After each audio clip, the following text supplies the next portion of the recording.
Hello, hello.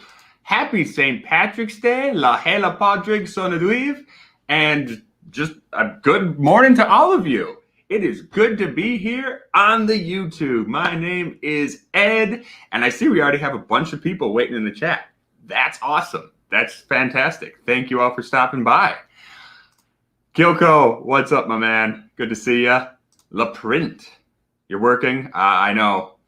It's already a little bit of a problem having St. Patrick's Day on a Wednesday. That's why I take off. Scott Moody. Oh, come guess what beats pipes and fiddle? What's hotter than mustard and milder than cream? What best with your whistle? What's clearer than crystal? What's sweeter than honey and stronger than steam? Pachin. Pachin is all of those things. Happy St. Patrick's Day. And hey, yes. Hey, AJ Lopez. It is the feast of Saint Patrick, or what's it? Is that it in Latin? Patricius. Tom Lynch, what's going on? Good to see you. Thank you, Charles Ashworth. Happy St. Patrick's Day. And did I already hit the floor? No, I'm working on it though. We'll get there. I haven't even had breakfast yet, so I'm having some yogurt right away. Just plain yogurt. I was going to do sausage links, but my cholesterol is way higher than it should be for someone my age. They got me eating the veggie sausage links these days, which aren't as good. But I will say they've gotten a lot better than what they used to be. Like, I remember when I was a kid eating vegetarian food, like, fake meat. Oh, it was the worst. It's the worst. It was the worst. These fake meats today, a lot better. They're still not as good as real meat, but a lot better. A lot better. Like the Beyond Meat stuff. I don't know how they're making it. I guess they're growing it in a tube, or I don't know, putting it together out of mushrooms and shit.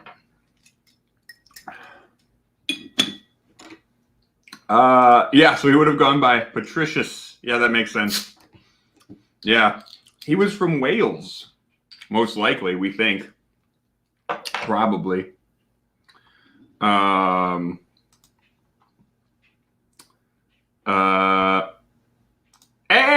Trev, how are you? Slancha, buddy?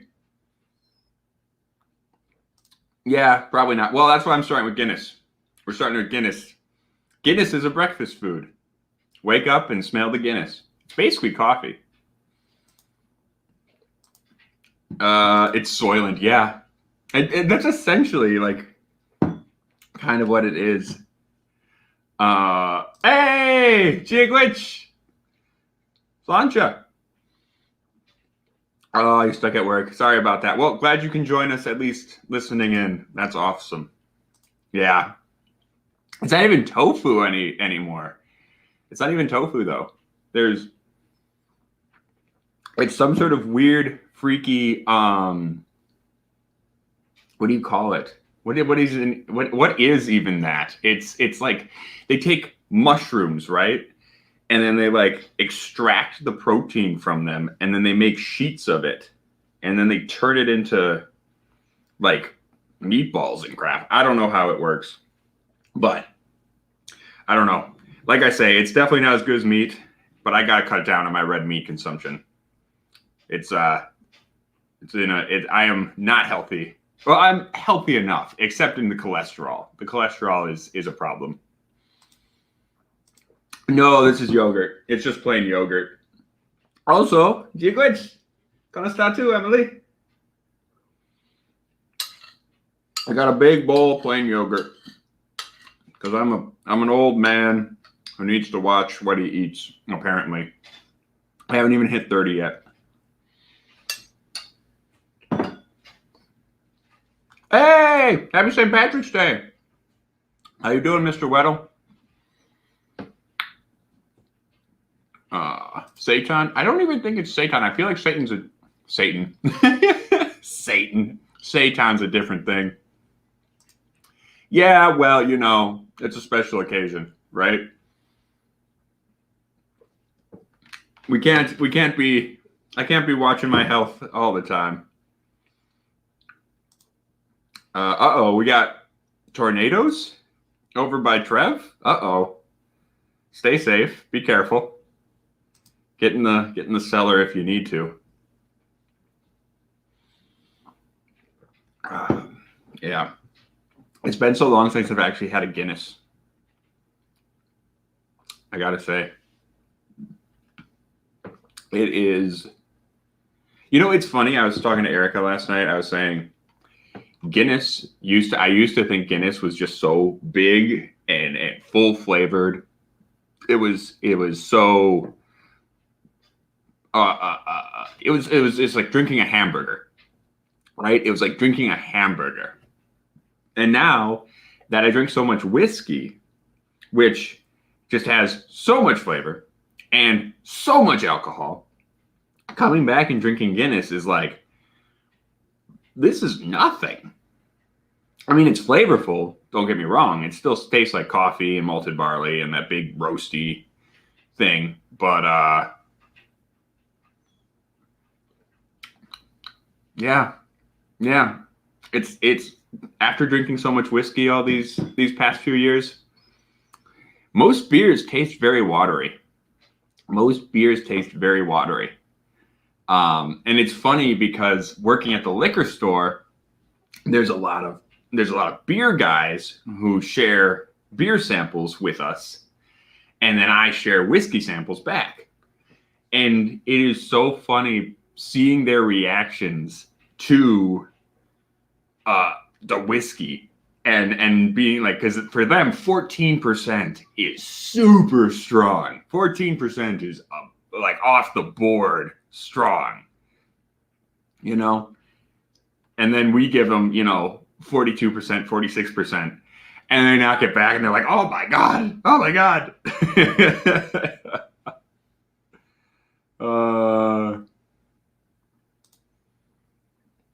Mitch is saying the doctor tells him he's overweight and need to watch what he eats. But eating unhealthy gives my brain the good chemicals. Yeah, I know what you mean, man. I know what you mean. Yeah. I've had to make a few changes to my diet in the past couple years just because, well, Erica talked me into it. A big part of it was that I was drinking a lot of milk. A lot of milk. I was putting away about 2 gallons I'd probably say every 4 days, something like that. And I was having super bad heartburn. I had super high cholesterol. And she's like, don't you think maybe that's because you're drinking so much fucking milk? I was like, no way. Milk is good for you. Milk is excellent. There's nothing as healthy as milk. And then I gave up milk and my symptoms instantly got better. I still eat yogurt though. I still eat yogurt and cheese, but I have cut down. I drink the what do you call it? The lactose-free milk now, which isn't as good, but whatever. Needs must, I guess.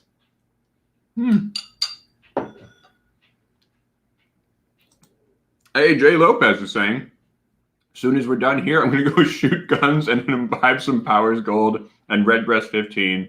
So, like I think an Irishman in the countryside would. Sláinte Gutsa. Gorama Gut. AJ, thank you. No, that does sound like a very fitting Connacht kind of evening.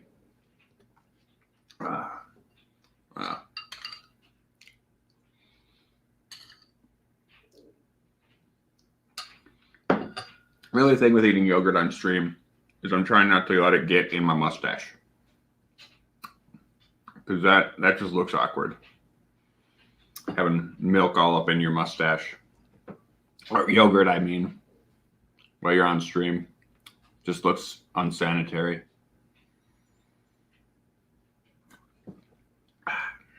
Yeah, it's actually, interestingly enough, I do have some Connacht whiskey. Speaking of Connacht, I think I did a review of this. I think I did this one actually, Osgwevga, Of course, my Gaelic is very bad, so it was very halting. But I did a review of this back when. We'll have to break some of this out a little bit later. I'm actually thinking about what should be my first whiskey of the day. You know, I'm not sure what I'm going to do. I might actually try a Connemara and Coke. I think I might do that. I was thinking because Ardbeg and Coke is excellent, right? Ardbeg and Coke is so good. But Connemara, I don't know. I don't know if it'll work. We could try it. It'll be an experiment.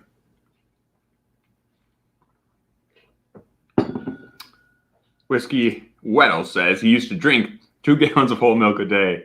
Now he drinks 2 or 3 gallons of 2% a week. Yeah, I know, man. I hear you. I hear you. I was drinking, I love whole milk. I love whole milk. When I was boxing, I used to drink whole milk all the goddamn time. Like I would go through a gallon a day or so. But then again, I was burning off so many calories back then. It didn't matter, you know? Yeah, I was very angry about transitioning from whole milk to the filtered stuff. I mean, the filtered stuff, I will say though, the filtered stuff, the filtered milk, tastes so much better than the old soy milk crap did back in the day. It tastes so much closer to actual milk because it is milk. They just filter it. So, yeah, it's not bad. It just... yeah, it's not great. Do Connemara cast strength and Coke? Okay, I can make that happen. I can do that. We'll do that. That'll be the first one. Shouldn't my first drink be Malort? Malort's not Irish. Malort's not Irish. This is the day of the year where you have to drink Irish. Well, no, you don't. You don't have to drink Irish shit. You just have to drink. Right? That's the one rule. That's the rule I think about St. Patrick's Day. I think a lot of people think of it as like a day you have to go out to a pub or something, right? You got to go out to an Irish pub and celebrate it that way. I don't believe that. I believe St. Patrick's Day is a day you should just have something Irish to drink. However you celebrate it, with friends, with family, on your own, I don't care, but you should have something Irish to drink. That's how you keep St. Patrick's Day. Keep it in your heart all year round and drink more Irish whiskey. I do. I look like I'm on the, what was the ship called? The Nebuchadnezzar? I look like I'm on the Nebuchadnezzar, like after they pop me out of the pod. I definitely do look like that. Yeah. Hey, Jake Witch. How you doing, Chris? Good to see you. Also, speaking of health foods, because I'm on a health food kick right now. You may remember around Burns Day or Burns Night, I did a what was it? A haggis and Scotch stream. Yeah, and they sent me some vegetarian haggis. I gotta say, vegetarian haggis. The thing with I had it, and I was gonna do a video about it, but then I was like, I don't know if I'm gonna do a video about it because I didn't really like it, and I really like those people, so I don't want to just be mean about their vegetarian haggis because their real haggis is just so good. But the problem with vegetarian haggis is it's eggs and oats, right? It's like eggs and beans and oats rather than lamb meat and oats. So it kind of ends up tasting like oatmeal. Like it kind of just ends up tasting like oatmeal. And like there's not enough like flavor, there's no meat flavor, right? So it's like, yeah, I don't know. It wasn't as good as I was hoping it might be. What are you gonna do? I think if they just added more spices to it, I think they needed more flavoring, more spices. I do have a Trader Joe's near me. Paneer tikka masala. I do love Indian food. I love Indian food. Indian food's amazing. I'll have to check that out. Mm.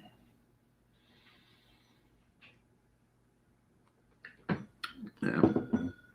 I think if I like in terms of food by nationality, my favorite foods would probably like, I'm trying to think here. Like when I think about my favorite foods, right? Ham and scalloped potatoes, beef stroganoff, and like Cajun food for sure.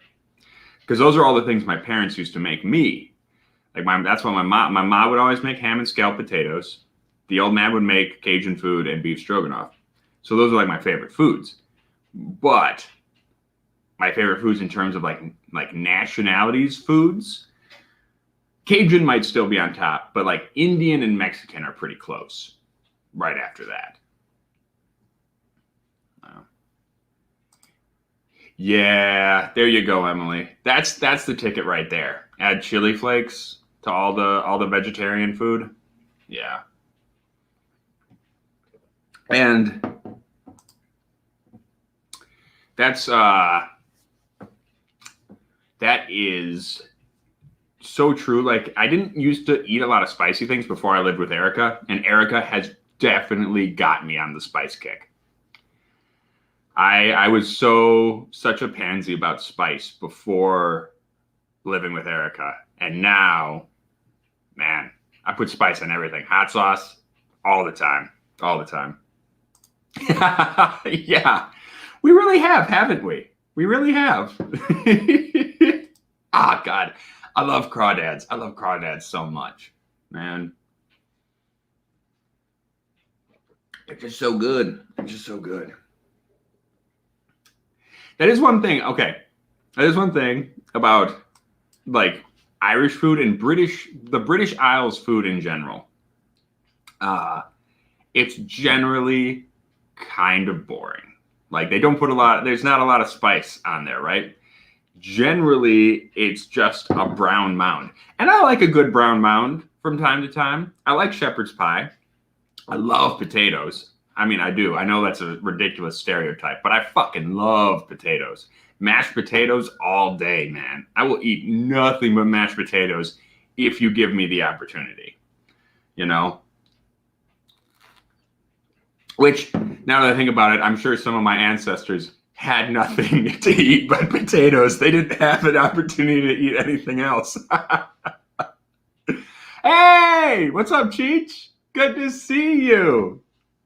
Everyone, take a break from this stream. If you are watching or listening right now, take a break. Go over to Whiskey Encore and subscribe. Because that is Cheech Artolino. Excuse me. Guinness makes me burpy. That right there is Cheech Artolino. He's awesome. He's such a big supporter of this channel. He's so great. Go and subscribe because he is making content. He's doing streams and such. He just had his inaugural stream this past Sunday, I believe. Yeah, I think it was just this past Sunday. And he's doing late night content because he's in a band, so he does late night whiskey content. So go subscribe, show him some love because he's awesome.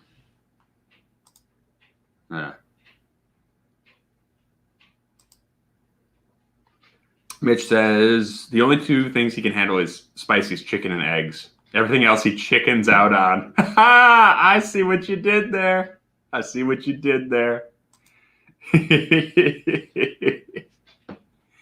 Yeah.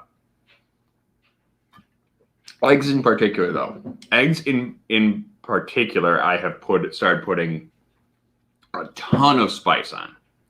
A ton of spice. I used to just make like scrambled eggs, and I just have them plain, maybe a little salt. Nowadays, I'm like, no. We need hot sauce. We need some paprika. We need some basil on there. We need the whole fucking spice rack on that motherfucker. Get all over there. AJ Lopez, you're a wimp about spicy. Yeah, and you're Mexican, so that's kind of problematic. A lot of Mexican food runs pretty spicy. Yeah. That is.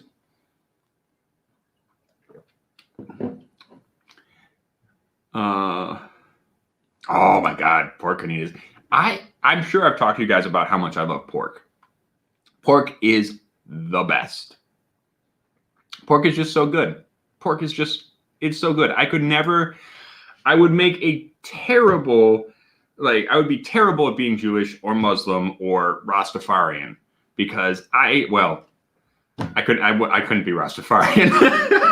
I couldn't be Rastafarian anyway, but I couldn't be either of the other two because I would have such a hard time not eating pork. God, I love pork. Pork is just so good, man. It's just so good. It's just so good. And I think it's what is it about pork? I think it's just the way you cook it, right? There's something about cooking up fat back in particular, like or pork belly, that the fat on that is just so good, and it's so much I don't know, it's different from steak or beef or whatever. And in some ways, I just think it's better. I just think it's better, man. Just the way that fat crisps up. So good. So good. Hey, Whiskey Wookie's in. Good to see ya. Thank you for stopping by. Really appreciate it. Looks like we already got a few people subscribing to Whiskey Encore. That's fantastic. Awesome. Thank you for doing that. Go help out Cheech. Support this entire community. That's what I like to tell people. Like, we as a Whiskey Tube community, right? The Whiskey Tube, we're not competing. I don't think of us as competing against each other, right? We're all trying to help each other out because the goal should be to make inroads on the rest of YouTube, right? We're not competing with each other because we should all be wanting each other to succeed and get more people interested in whiskey and interested in watching Whiskey Tube videos. So if any of us does well, if any of us makes it big and gets out there into the world, that's helping out all of us. That's helping out all of the whiskey community. That should be the goal. Never, I don't ever want to compete with anybody. We should all just be trying to spread the good word of whiskey. Hey! Gia Glitch, cool running? Gonna start too. Sancho Gutza.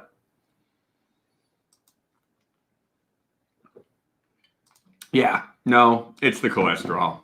It definitely is the cholesterol. And that's why I have to eat vegan sausages now.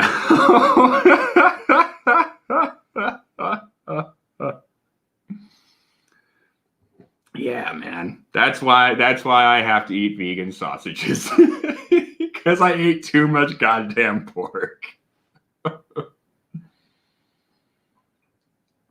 Oh, man. Yeah, exactly, Whiskey Wookie. Whiskey Tube community is so all-inclusive. Yeah, absolutely. I don't know if there's another community on YouTube that is quite, I guess part of it is that we are something of a niche community. We're smaller, so we all kind of know each other. But yeah, I don't know if there's a community that is quite this inclusive and open and supportive. It's pretty cool. It's pretty cool. Oh, Cliff says he's going to win the Whiskey Tube race. He's going to beat all of us. Hey, everybody, go subscribe to Bourbon Bites. We love Cliff. And tomorrow evening, we are having a back-to-back Irish whiskey stream with Cliff. Cliff, your package should be arriving about 3 o'clock today, hopefully. That's what the post people said anyway. Jim Morris just says there's too many people chasing good hooch. Yes, that is true. I know. It's a double-edged sword, right? It's a double-edged sword in that you create interest in the product and the community, and you tell people it's good, right? And then because whiskey is a hard product to just suddenly increase the supply of, suddenly all these whiskeys that you want aren't available anymore because it takes so long to age them. So yeah, it's a double-edged sword. But like, I think the benefits of having a large whiskey community outweigh the issues of supply, just because the more people are buying, the more distilleries there that will pop up, the more expressions people will make, blah, blah, blah. That said, I get it, because then the other issue is like, are producers going to start putting out younger and crappier products to fill the supply? Because there's no good way to just increase supply naturally. Kind of sucks that way. But on the other hand, there's more whiskey out in the world today than there ever has been in history. In history, there are more people making and drinking whiskey right now than ever has been since the dawn of mankind. That's fucking cool, man. That's fucking exciting. Wookie is asking Connemara 12 or Redbreast 12 cast strength. I would probably say the Redbreast. Save the peated stuff for later. Maybe. But that's just my opinion. You don't have to listen to me.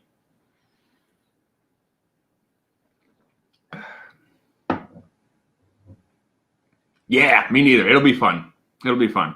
And I sent you some fun stuff. It'll be cool. It'll be cool. Jim said, don't cross the streams joke in there somewhere. No. In this case, you want to cross the streams. We're intentionally crossing the streams. That's the whole point. Yeah, that is the problem. It takes years to increase supply. So demand always outstrips supply. Unless it's the 70s, in which case you have a giant whiskey loch just sitting around, just waiting to be untapped. Charles, we never listen to you. I appreciate it, Charles. You're fantastic. All right. Let's break out some Connemara cast strength and a Coke, and let's see what happens. So, for those of you who have not had the pleasure... Oh, you picked up the 21. Nice. You'll have to tell me what you think. So, AJ asks, are you allowed to drink at work? Yes. So, we're allowed to sample spirits when they get brought in by the rep, right? Or by whomever. So like a rep will bring in a bunch of whiskeys, or we'll do a barrel pick, right? And then we'll get to taste it. So I get to taste whiskeys. We're supposed to use a spit bucket. Like that's kind of the expectation, is you use the spit bucket. Sometimes I swallow a little bit more than I spit. But for like beer, for example, with the beer guys will bring out, a line of cans, and everyone will take a sample of that, like the whole crew. And I'll depending on I'll bring bottles for people to sample. So yeah, but we're not drinking on the job. We're sampling, and you're supposed to use a spit bucket.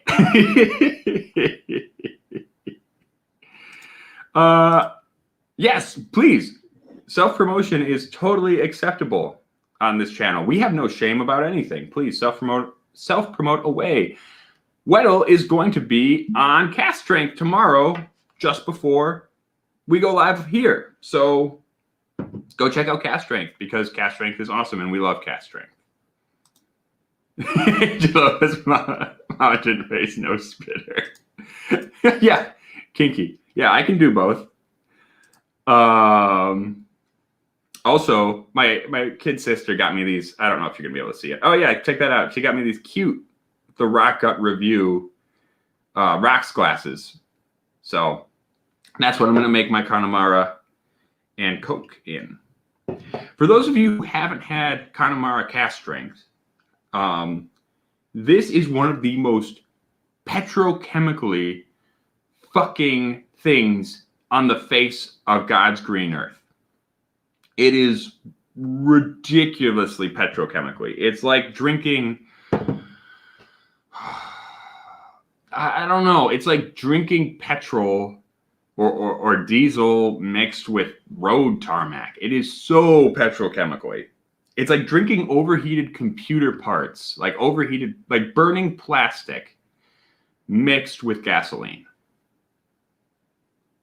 That's what it is. And sometimes maybe people like that. I'm not that big a fan myself. It's not my favorite thing, but it's okay. It's okay. I prefer my peated whiskey to run a little bit more like earthy, smoky rather than petrochemically, but you know. Yeah, exactly, Tom Lynch. Petrochemically burning plastic. Yum. Oh, thank you, Emily. Thank you so much. Oh, we love you. We love you so much. You're awesome. You're fantastic. And thank you for all your support and how great you've been, you know, just hanging out and being part of the community. Jim says Don Rance just. Yeah. No, it really is. It really is. Like, Lefroy is a burning hospital, right? This is so far beyond that. This is so far beyond that. This has definitely gone into that giant tire fire, just a heap of burning computers or something. It's just, yeah. It's a very particular taste. Tom says he might as well take up smoking again. Yeah. I think that's part of the reason Erica likes smoky whiskeys so much. You know, she used to smoke, and she gave it up, which is good, but she still wants something real nice and smoky, really nice and smoky. And I get that. Personally, I like smoky meats. I like smoky meats, and I like smoked cheeses and stuff like that. But I've never, like, my lungs, I've got such bad asthma. I've never been able to smoke cigarettes or smoke cigars. So I've never really understood that particular smoke. Oh, AJ Lopez is saying he's got the 12 Lefrog 10 cask, and it's aldehydic, but also sweet. Interesting. Hey, Bill. How you doing? Good to see you. Happy St. Patrick's Day. Good to see you. Is that the 12? No, this is the cast strength Connemara. The natural cast strength Connemara. Which is funny because they named Connemara after one of the... So the whiskey is named after Connemara, which is one of the last Gaeltachts in Ireland. It's in Connacht.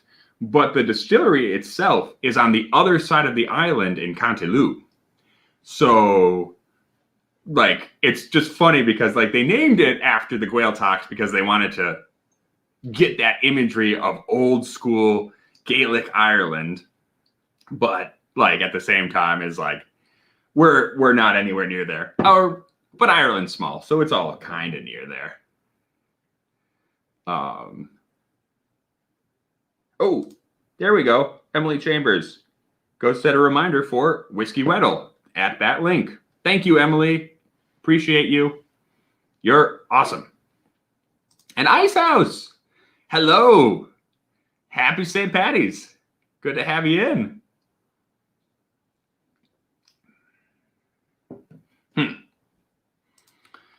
I don't know about this. I don't know about this. Charles says he's more chartreuse.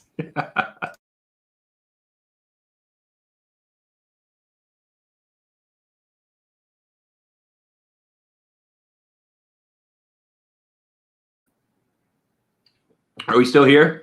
Are we still here? What happened? That was weird. I hope I'm still broadcasting. Okay, whatever. That was weird. That freaked me out. I don't know if you guys saw that or not, but the screen just went dark for a second.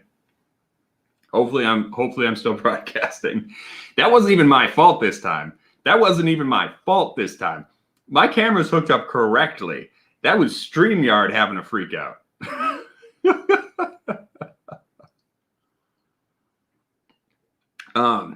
The thing about this is the reason Ardbeg and Coke works, or Lefroy and Coke works, is because it has that big billowy smoke.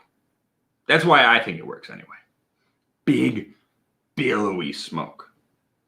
And that big billowy smoke mixes well with that sweet cola taste. It's a counterbalance, right? It counterbalances. This doesn't. Because it's not billowy smoke. It's not billowy smoke in the least. This is petrol. This is burning petrol. That's not. No, this is actually cherry Coke. This is cherry Coke. Charles says that's the gods telling me this is an abomination and I need to stop. Too late. I spit in the face of the gods. This is Milwaukee, gentlemen. The gods will not save you.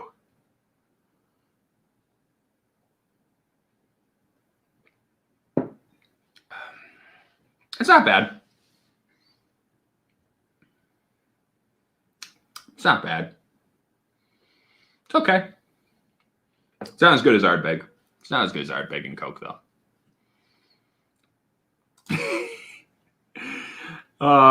Bill, for the first live stream he was on, mixed quarter cask with Coke. I'm sure that was actually pretty good. I don't doubt that was actually good. That's my theory. I think Coke works with smoky whiskeys as long as they're a certain kind of peat. It's a certain kind of peat that works well in a Coke. A certain kind. I just don't think Connemara, unfortunately, or Connemara cask strength anyway. I don't know if the other Connemara's might be a little bit better. I think because the other Connemara's have a very, very, very different kind of smoke. There's something about proofing down Connemara that totally changes it. Don't know why. Don't know what the science is there, but it does. Cask strength Connemara is a beast unto itself. It is just a weird, funky motherfucker. Whereas regular Connemara, it's like, it's like, it's smoky, it's sweet, it's not bad.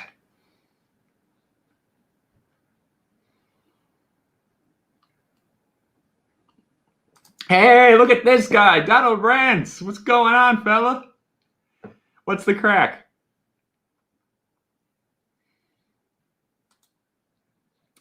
Also, if anyone wants to hop on for part of this St. Patrick's Day stream, this is what we did last year. Is we just opened this up. I just put the link in the chat, and people hopped in. So if people want to hop in at any point, just let me know.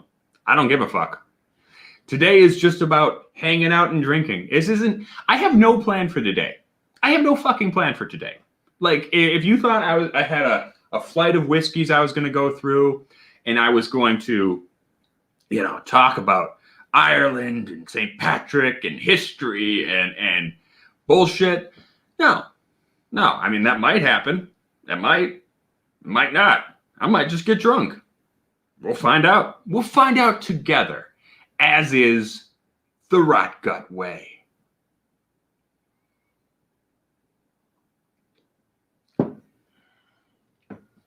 All right. Donald is saying Connemara is a sweeter, lighter peat. True, except for the cast strength, which is a tire fire. It really is. Sawyer fam, what's going on? How are you? Good to see ya. Happy St. Patrick's Day. Oh, you're at lunch. Sancha. Good to see ya.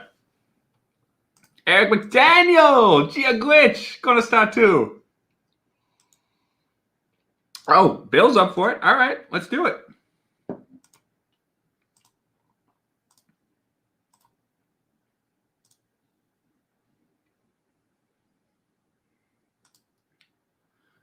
Two-Bit Steak is asking, how long does this party roll? So, unfortunately, also, hello, good to see you.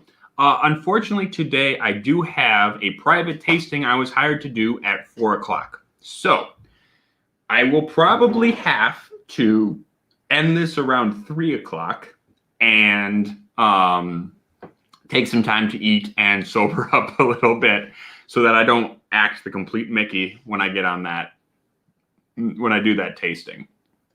So, yeah, that's been fun. That's been fun though. We've been doing virtual tastings as part of my little side business. So we've been doing virtual stuff for different companies. We recently did PNC Bank, which was pretty fucking cool. So most of it's pretty easy, just grab a couple. Oh yes, AJ Lopez. So 1400 CST. Yes, which would be 3 o'clock my time. Yes. So, all right, 1400 CST. Yes. So 1400 CST, 1500 CDT. Right. Yes. 3 o'clock Central Daylight Savings Time. Thank you, AJ. So yeah, I'll be off probably about 3 o'clock so I can go get ready for that tasting. And like I say, those are super fun. Those have been super, super fun because I'm used to talking to people. Most of my friends, and obviously you guys, have some interest and knowledge about whiskey. So I'm used to talking to people about whiskey a little bit, people who already know it. Those tastings are fun because there's people who have no idea and they're just learning. It's fun. Hey, Bill. Hey, Ed. How you doing? Happy St. Patrick's Day. You as well. When I saw your afternoon stream, I was just like one of the other few people who truly appreciates Irish whiskey. So. Now, obviously, I am working. I'm on like lunch break, so I can't have a whiskey with you. But what I can have is a very Irish 3-leafed clover sugar cookie covered in green sprinkles. Awesome. Perfect. No, well, so, thank you. Yeah. Happy St. Patrick's Day. Happy St. Patrick's Day. Oh. So did I hear you say you're doing private tastings now? That's awesome. Yeah. So if people are in the Wisconsin area, they can look up Whiskey Experience MKE. Okay. So we do. Yeah, we've been doing a few. We did a lot more before COVID. Of course. Clearly. Yeah. So we haven't done a live one in a minute, but yeah, we've been trying. It's pretty good if it's only been a minute. I mean, that's terrible. Yeah, right. Sorry, I couldn't resist. You and your slang terms. I know. So, in the Coke right now, you have, what was it? Was it Lafroig? This is Connemara cast strength. Oh, okay. You have the Irish, and because we got talking about the Lafroig quarter cask, I thought you had poured a peated whiskey into it. So, but obviously you did, just Irish peated. Right. Yep. Yeah. No, because because someone was saying I needed to try. I don't remember I think it was AJ Lopez suggested I need to try this in a Coke. I think he was the one who pushed me to do it. Okay. I have the 12, which I don't really like very much, or at least I didn't when I tried it the last time. There's not tons gone from here, obviously. Yeah. But I've got a lot of drinking to do between now and next week to kind of formulate a different opinion if I have one. But sure. I tried to get the cask strength, and they didn't even have them available to like, sell. Yeah. So, Yeah. I don't think I have no, I did have the 12 once. okay. I don't think I haven't had it in a long time though. What don't you care for about it? It's been a little while since I've tasted, but I just remember being like, so I have the no age statement and being like, I actually really liked that one. Last year, I spoke very highly of it. And so then when I got the 12, I was like, okay, this is probably going to be better. Just not a hard and fast rule, but typically an age statement makes things or helps.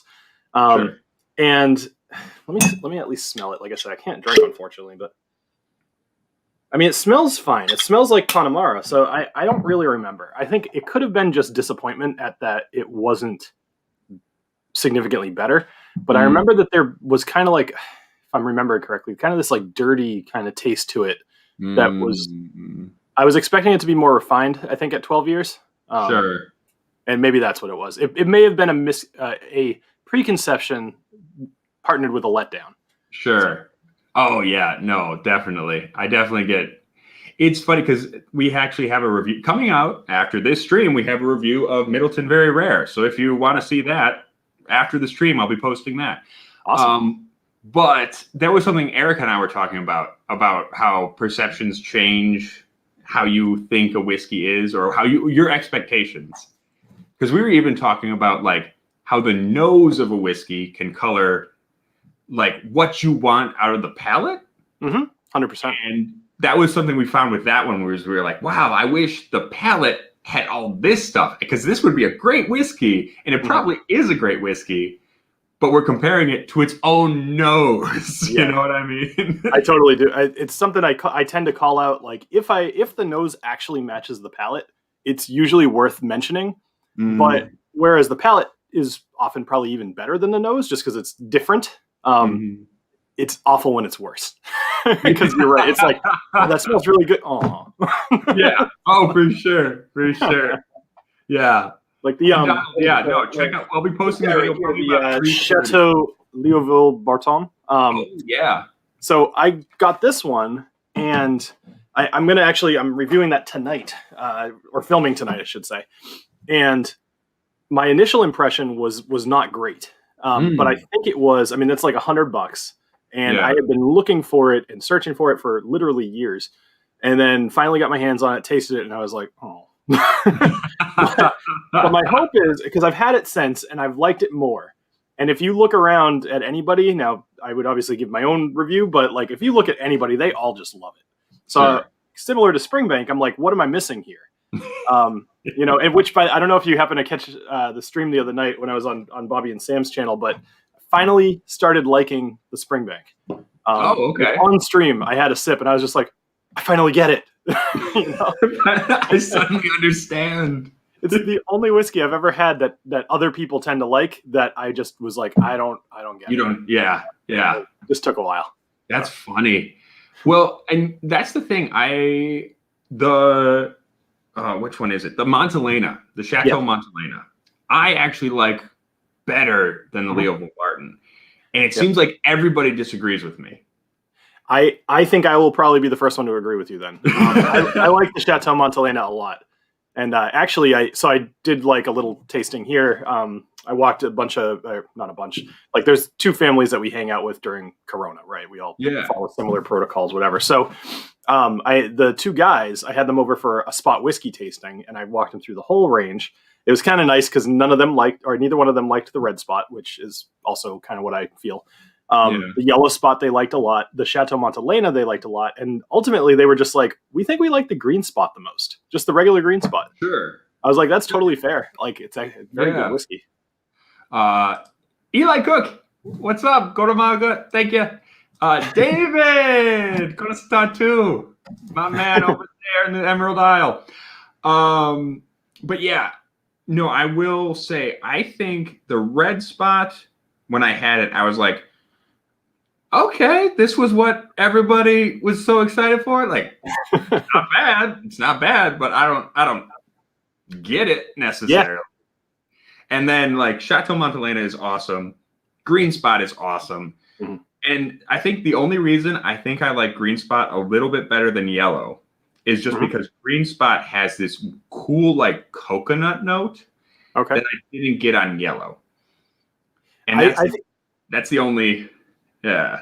I think the two of them are vastly is definitely not the right word. They're different enough where I personally didn't tend to compare the two other than more just as a part of a same line. Sure. But like when I have the yellow, I'm just like, for me, it's just like buttery and light and delicious. And then the green, I'm like, oh, like apples and pears and fruits and stuff. I don't recall getting the coconut, but like maybe like I could see that. Sure. But either way, like I see them as vastly different. But with the red, to your point, it's like, oh, well, the green was amazing. The yellow was amazing in a different way. I can't wait to try the red again. Oh. Donald is saying he thinks the ex-bourbon influence is much more pronounced on the green. Mm-hmm. I would agree because I think I might just be sensitive to coconut notes because I get coconut on like Makers and some other bourbons, and that other people don't. So it could be. I've gotten coconut very few times in my reviews. I have an icon for it, so it's definitely come up. But and I have some B-roll for it, but it's not common for me at all. Yeah. I don't think it is for a lot of people. Mm-hmm. I don't think it is, and for the most part, and for the most part, like most whiskeys, I don't. Mm-hmm. But there's certain bourbons in particular that I'm like, yeah, that's coconut, right? Coconutty, yeah. I do think it has been it's been bourbons when I've gotten it. So it could be something to do with that. Yeah. I think that those new wood lignins. Yes. Tannins and lignin. Lignin. Hey, Mr. Whiskey Shits. La Hela Padrig Sonagwich and Goromagot. Thank you, my man. Irish words. Mm-hmm. All right. Well, I hate to do this, Ed. I do have to get back to work. But no worries. Thank you for popping on. I really appreciate it. Yeah, I wish I could hang out, but oh well. People need financial software apparently. So okay. All right. Bye, everybody. Oh well, that was nice. I'm glad he was able to stop on. And please, if anyone is able to hop into the stream at any point, feel free to hop on in. Because I'm just hanging out today. This is the long St. Patrick's Day.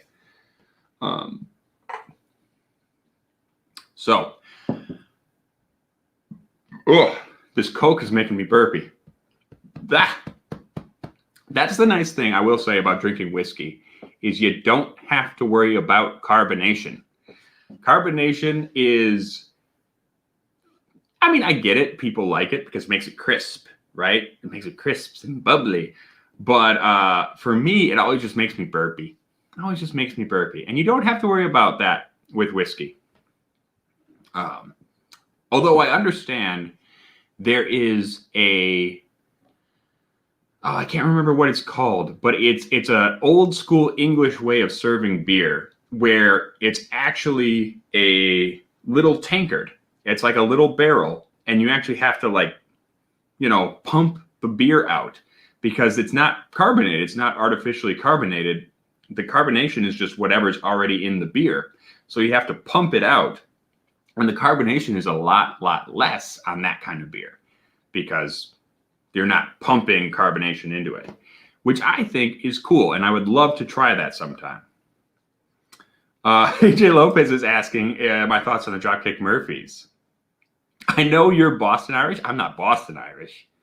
Boston Irish is a very particular kind of Irish. I've got some cousins in Boston, though. But yeah, no, I love the Dropkick Murphys. I saw them here in Milwaukee a couple of times, actually. Hey, look at this guy. How you doing, Ed? Good to see you.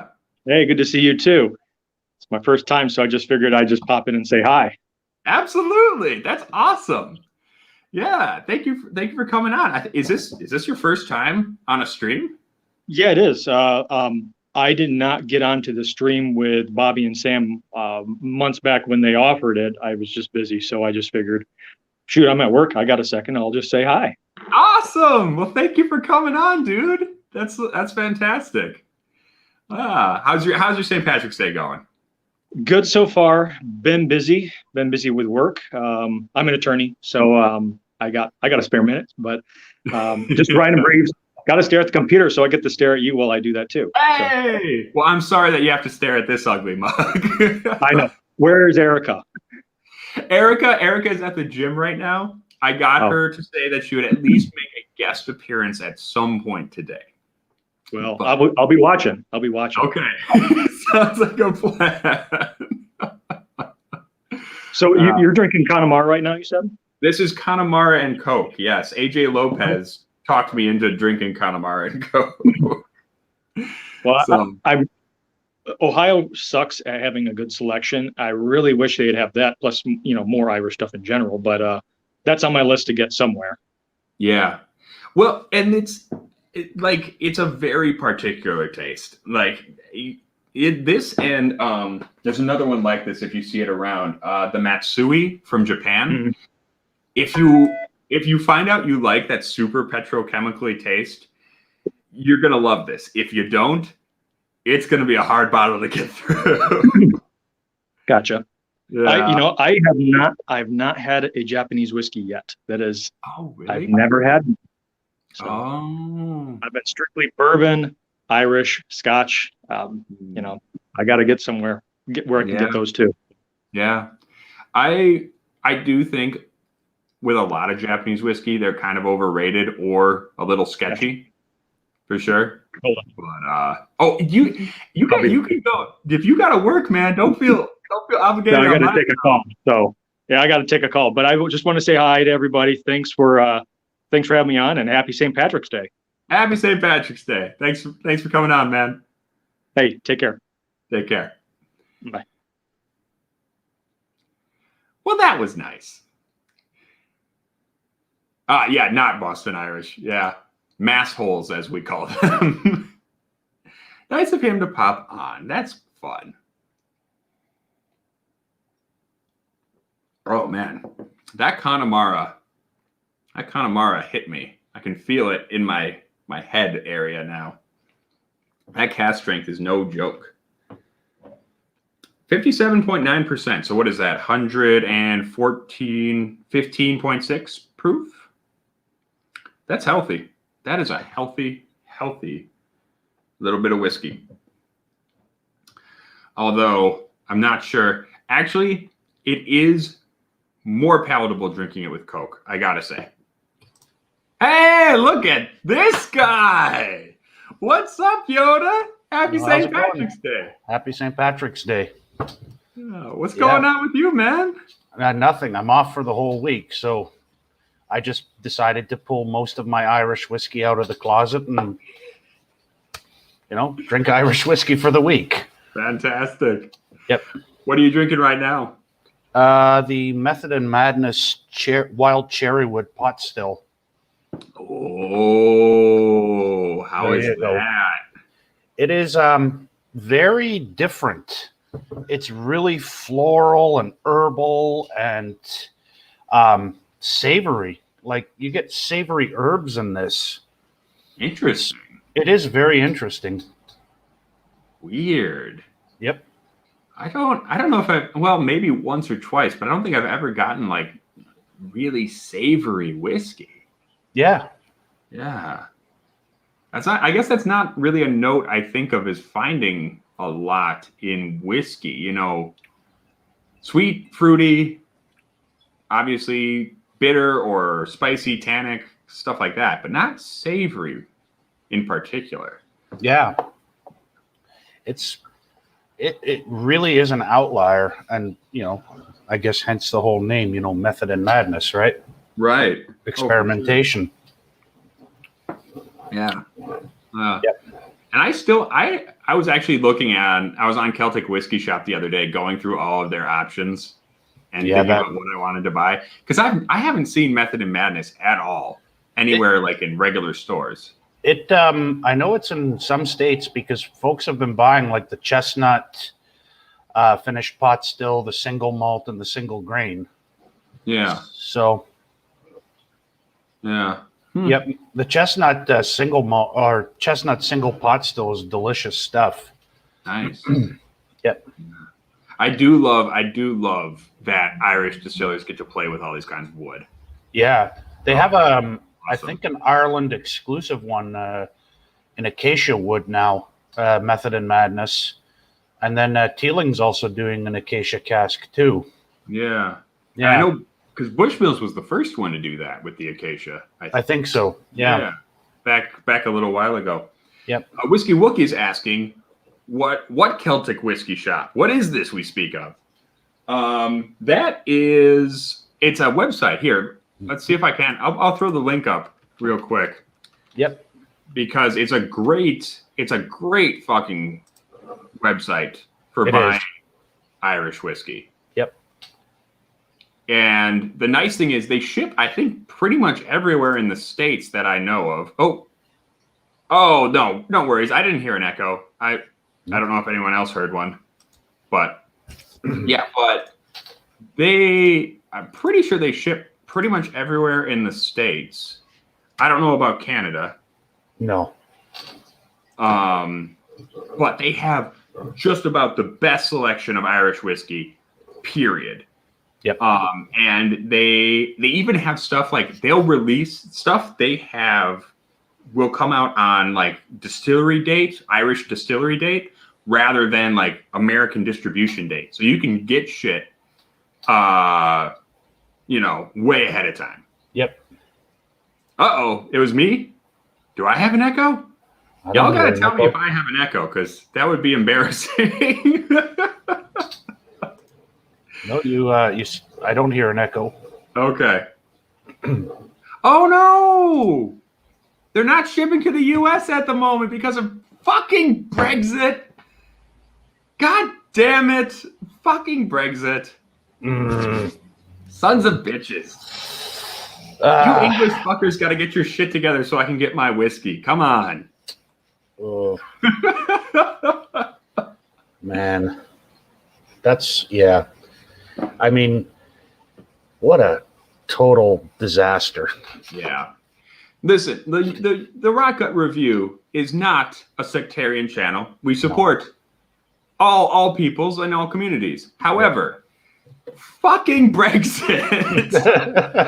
God damn it. Quit fucking up my shit. Yep. Hey, Whiskey Crusader Will is in. Oh. Hey, if you want to come in and celebrate with us, you're more than welcome to. There's more than enough space on the show. So yeah, that's my feeling too. That's bullshit. Fuck. Fuck. Not that most websites ship to Massachusetts. Yeah, no, it's spotty. It always is. AJ Lopez is saying it's Margaret Thatcher's evil soul. Yeah, she's loving pretty it. well. Yeah, pretty well. Her death anniversary is coming up on the 8th of April. I was thinking of doing a Margaret Thatcher like tribute stream, a Margaret Thatcher death tribute stream.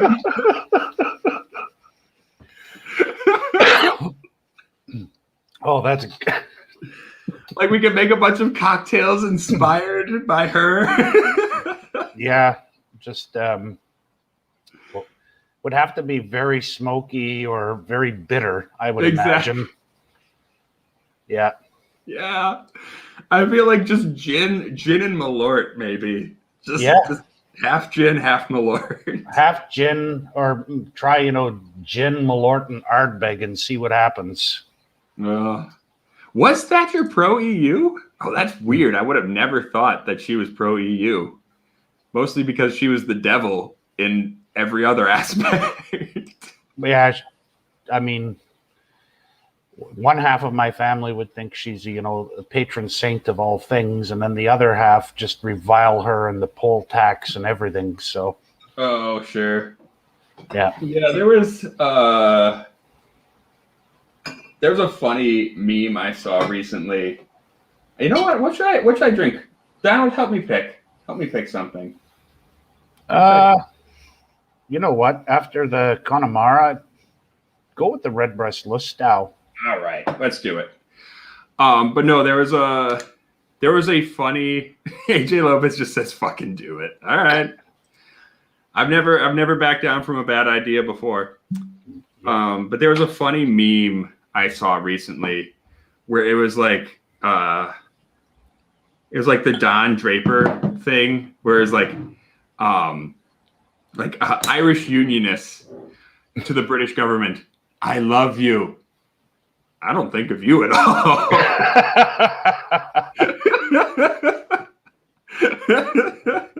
Yeah. Hey, Brian, what's up? Okay, I'm gonna switch Brian. to this style. This is gonna look a little better now that we got 3 on. Yep. It's a threesome officially. Yeah, how you doing, man? I don't know if I've been on your stream before. I'm doing okay. Probably not. Probably I'm not. trying to have more guests on. I'm trying to do more guest stuff. So in the future, I'm trying, like after St. Patrick's Week, we can work on this. Yeah.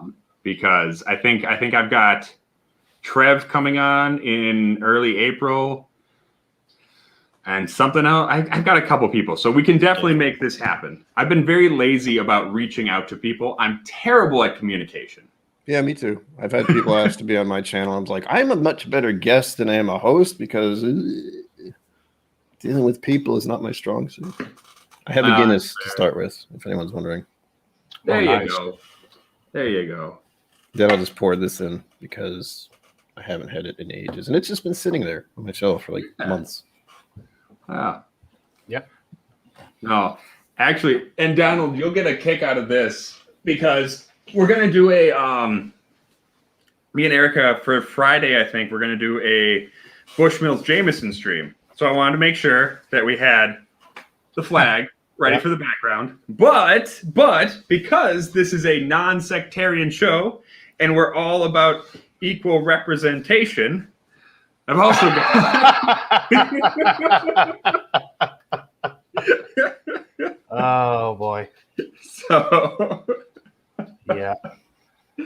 That's awesome. Is the chat not updating for anyone else? Seems like the chat, either maybe people stopped chatting or maybe it's just not working for me. But that's okay. I'm not worried. I got you two to talk to. It's moving for me, but slowly. So what are you up to today, Mr. Kilco, Mr. Brian? Anything going on for you? This is it.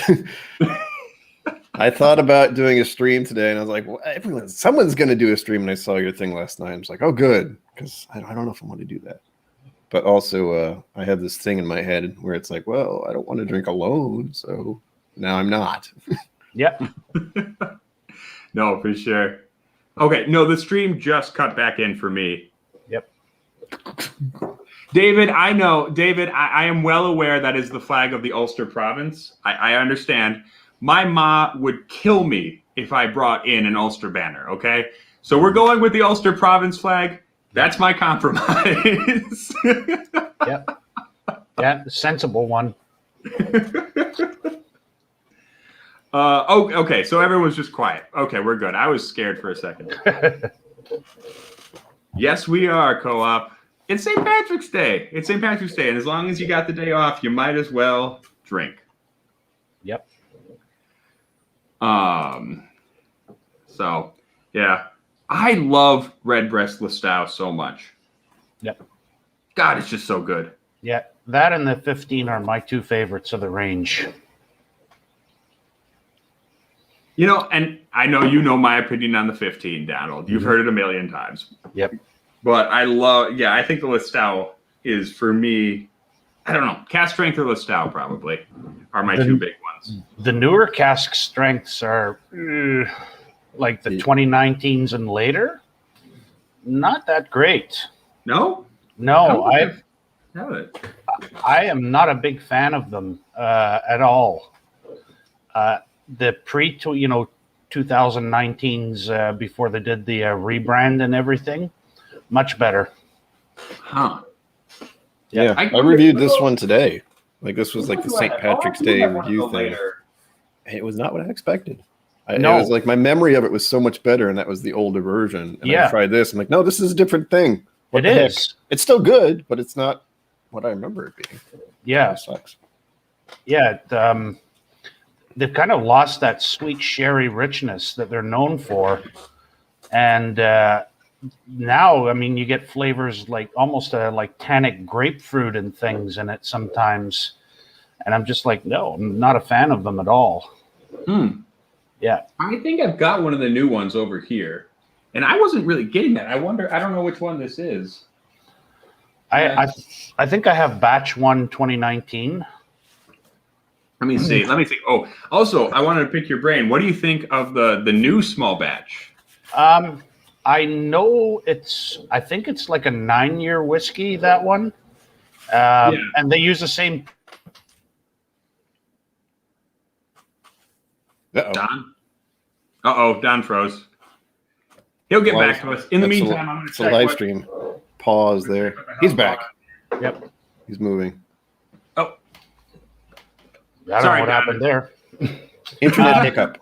Yep.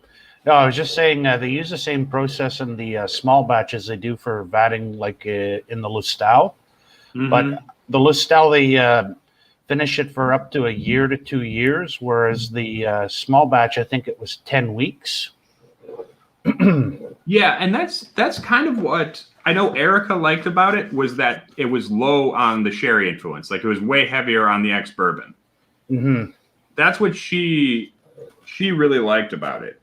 I thought the smell, like the nose on this, if I remember correctly, wasn't all that interesting. Was less interesting than the regular sherried version. Yep. Or more sherried version, I should say. The price is what put me off. Because I got the cast strength for 75-ish, and then I see that on the shelf for like 109, and I'm like, I want to try it, but I don't want to try it that badly. That's fair. Crusader Will is saying it placed last in a blind flight for both him and Sarah. Ouch. What? Mm-hmm. Yeah. I liked it. I thought the taste was really nice because I'm not used to having a really bright vanilla caramely Lustau. Or not Lustau, excuse me, Redbreast. Redbreast, yep. Yeah. But essentially, that's what it is, a bright vanilla caramely Lustau, because they use the same. I didn't hate this one. I thought it was pretty good. Okay. Yeah. I enjoyed it, but it wasn't what I remembered. But then again, what I remember is 3+ years ago, so it's not really a memory. It's just a fondness. That's fair. Yep. I did want to say hello to Spencer Mav, Giagwitch, Sancha. Well, and the truth is, you have big shoes to fill with any new Redbreast release. It's got to be on point, or it's got to be on point, and it has to be of a style that people who already like Redbreast really like. Otherwise, you're gonna get detractors, and I mean that's just the nature of. I think Ed froze now. His hiccup now. It's our show now. We've taken over. That's happened before. It's like the person hosting stops. It's like, oh, this is our show now. Okay. Hello, everyone. There he is. Why does StreamYard keep doing that? I'm plugged in. I've got a real connection. Like I've got a internet hiccup. That's what I like to call it. Just hit, and then it's back. Yep. I have got a real like wired connection, and this thing still keeps crapping out. Sounds about right. So what is up with StreamYard today? I don't know. It's probably lots of people streaming and drunk. I don't. Maybe. Yeah, maybe. We're perfectly sober. I was talking with Trev, the Bourbon Wrench the other day, about how fucking like OBS is so much nicer. And like I was telling him, his streams look amazing. They look crisp, and he's got all these cool graphics and all this cool shit. And I was like, is there any way to use OBS like doing what we are right now, where you've got multiple people on? And he was like, no, you have to go through StreamYard. And I was like, fucking A, every time. Like, StreamYard is always fucking up. I don't want to have to go through StreamYard, but I'm going to because it's like the only option now that Google Hangouts is dead. Yeah, basically, this is the version that's free for me, and I'm going to keep using it until it's not free anymore. So, hey, look at this guy. Trouble. Hey, What's up, Mitch? how's it going? Good to see ya. Well, my headphones just turned themselves off. I don't know how to turn them Nice. back on. Oh, I think he's a little frozen. That's okay. There he is. Sorry about that. You're okay. Oh man. Wow. So You are the Weddle. You can do no wrong. That Well, works. you say that. That's it. You are very wrong.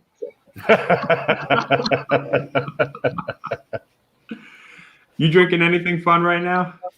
I just got into my bar, so I hadn't picked anything out yet. One of Oh. each. One of each. One of each, exactly. Yeah. Okay. So, who's calling the ambulance? That would be a problem. It's one of those moments where it's like, well, if something did happen to the person on the stream, could we do anything? No. Ugh. That's it. Must be in our best behavior. Yes, absolutely. Drink My best responsibly, behavior is people. Not that great though.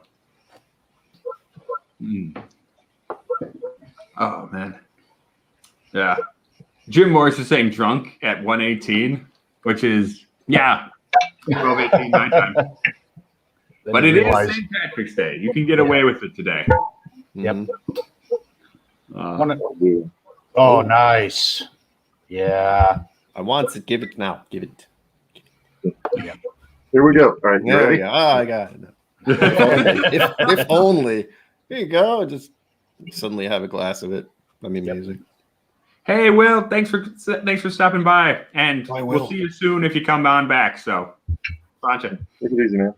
See you, Will. Jeffrey Patron Oh my is God. here, my man, unbelievable. Mr. Patrone. Thank you for tuning in. And hey, if you're up for, if anyone wants to hop on stream, we're having a little trouble with the internet today, but you are more than welcome to hop in and have a drink with us. Hang out, have a drink, chat. No pressure. But if you Ed want wants to- the Brady Bunch screen. We all do. Yeah, right. Let's get a Brady Bunch going. Truck passing with each other. What? And just, yeah, there we go. Ah, there we Yes. go. I got it. Oh wait, here it is. Yay! Running is waiting on that new, the new special release of the Redbreast 10 Cool. that's coming out. I've heard about it. I want it. And I don't know why. Just because Will be interesting. I can't have it probably.